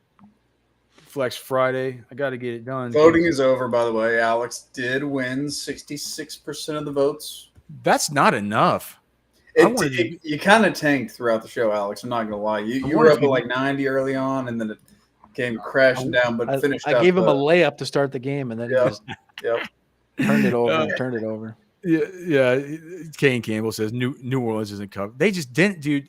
If you just bet if you bet against Dennis Allen as a favorite every time, you'd be a king. All right, let's see. Let me share this screen. Anything? Okay, tell me why the hell you're not taking Roschon over? It's now 16.5 rushing yards. Well, isn't Deontay going to be come back? Who cares? When you reverse back to the early part of the season, it was Herbert and Roschon. Remember? Yeah, but that was before Deontay sort of showed something. I was just like, I don't know. And now we're coming off of a bye week where he had 75 yards and led the team. You got that much conviction about Roschon? It's 14, brother. It's 14.5 rushing yards. 16.5. Okay, it went up to. It was 14.5. He said it every week. He's done it every game. All right, and you know damn well how much it takes for Roschon. Like, he's going to get 4 touches. Is he going to go for 11 or is he going to go for 30? Justin Fields his number's good too. 62.5 rush yards. I mean, it's like each of the last 3 games against Detroit, he's went over 100. Yeah. CeeDee Lamb, right? Yep. Laporta, 4.5 receptions I like as well. And then Kamara, 3.5 receptions I like as well. Is there one here for Brevin? No. Maybe, probably not. Yeah, too many injuries in the offense. They don't want to risk anything. Is there one for Robert Woods? Oh, Doubt it. is there one for I might go under on Nico. Oh, dude, Nico might go for less than 70.5, won't he? Against Sauce? I might take Nico less on the receptions. Nico, I mean, he can. Stroud's been putting him down there. He could come down with one. I just don't know if he catches like. I don't even want to touch any of that. I like Nico too much. Since when? But since when is Nico just a super duper stud? Gosh, man, it feels like Mike Evans feels like he just nukes Atlanta all on the regular, right? Let's see here. Rashad White, doesn't he get like 23 yards every week? I guess last week he didn't. He squindled. His more or less last week was 22. Laporta, you got, gosh, I'm on Raw versus the Bears. The Bears have been getting a little bit better defensively, though. I wonder it feels like if Justin Fields rushes for 62.5, there's going to be something going on there with the Lions side, though, right? Maybe I look at Amon Ra's receptions. Where's the receptions? Probably 6.5. It'll be 6.5. He'll probably go more than that, though, right? Receptions. Type his name in. Just type his name. There you go. 6.5. Of course it is. Gosh, it was that against New Orleans. I forgot what happened in that one. I don't think he got Laporta went for $140. Yeah. Okay. God, man, New Orleans has actually been good against slot guys, though. He's getting back. He's playing Chicago. He's catching 8 6 in Chicago. Yeah. He's getting 6.5 balls. Okay. Let's see what else we got here. I gotta opt in real quick to Flex Friday. Oh wait, There's 2 Flex Fridays. I get 2 of them? Oh wait. Upgraded Flex Friday. What does that mean? One's for $5 and one's for $20. There you go. You get to do 2 of them today. I want this to be my 20. Okay. How do I get back to it? Back to the board. Probably just click Prize Picks on top left. Who's this guy? Fats the Barber's Picks? Who's that? Playing. Okay. All right. Let's see. Passing yards. I wonder if I mean, should I just go with the I like the Dak passing attempts. Right? Like 36, 35, 36. It was at 30. It was at 37.5. 38. Now it's at 38.5. He threw 44 against him last time. What about Russ? 28 pass attempts. Chargers. Oh, he's going to throw 28 pass attempts with no P Ryan. Because P Ryan's hurt. Yeah. Man, do you know who's showing up in the models and stuff like that you guys like and I always hate is Sutton. Right? I don't think I'm. Well, where's Elijah Moore? How about Elijah Moore on here? Nothing. Damn. Nothing. Let's see if we get the. They only given us like rushing TDs. Who do we? You said we love somebody. Who do we love? It loved. Oh, Sutton. Sorry, you said that shit already. My bad. It loves Zach Moss, but gosh, that's up to 73.5 now. It loves the model this week. It loves. Let me pull it up. Week 14 ranking sheet. I mean, I like Kamara over 3.5 receptions. Hold on, it's at 3.5. That's what I got it at yesterday. If Carr but gosh, Jameis doesn't dump off though if he plays. Taysom's out. Olave's doubtful. Hold on, Taysom's out? Taysom hasn't practiced it all week. Oh, well then hell, of course. 4.5 receptions now. It went up. They moved it up. 32.5 receiving yards. He's done that. I mean, he's going over, right? That's the deal, right? All right, there you go. 32.5. Now I still need to get so 1, 2, 3, 4, 5. I still need one more. Is that not enough? No, I need 6. Is any good sacks on there? Is any good sack guys? Oh, these sacks are always hard, man. No, I mean, let me look at these reception totals. So, is Trey Palmer really going to catch 3 balls? Holy shit! What? 3 balls? I Ooh. mean, shouldn't that be less? I suppose Godwin's been pretty banged up. What about Evans? What's his more or less? They don't give me an Evans choice. They gave you a receiving yards one of like 70 and a half receiving yards, 77 He's and a half going, receiving dude. yards. I mean, Evans is going to have a big week. I don't care. I'm going. There's more on Mike Evans, and that'll be that flex play, protected play. Make sure that's the one. That's the Okay. $5 one. Yeah. Here we go. 20 to win 500. Have to hit all 6. 25x. All right, there we go. And like that, I'm $500 richer. I'm already counting the money. Thanks to everybody, man, who's been here with us. Thanks to another big week here on the channel, man. We can't thank you guys enough. Thanks to Blake. Thanks to the chat.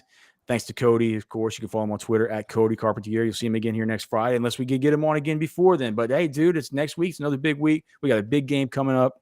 Thanks to everybody, man. We can't tell you how much we appreciate you being part of this Football with Friends family with us. So for Cody, for Blake, I'm Alex.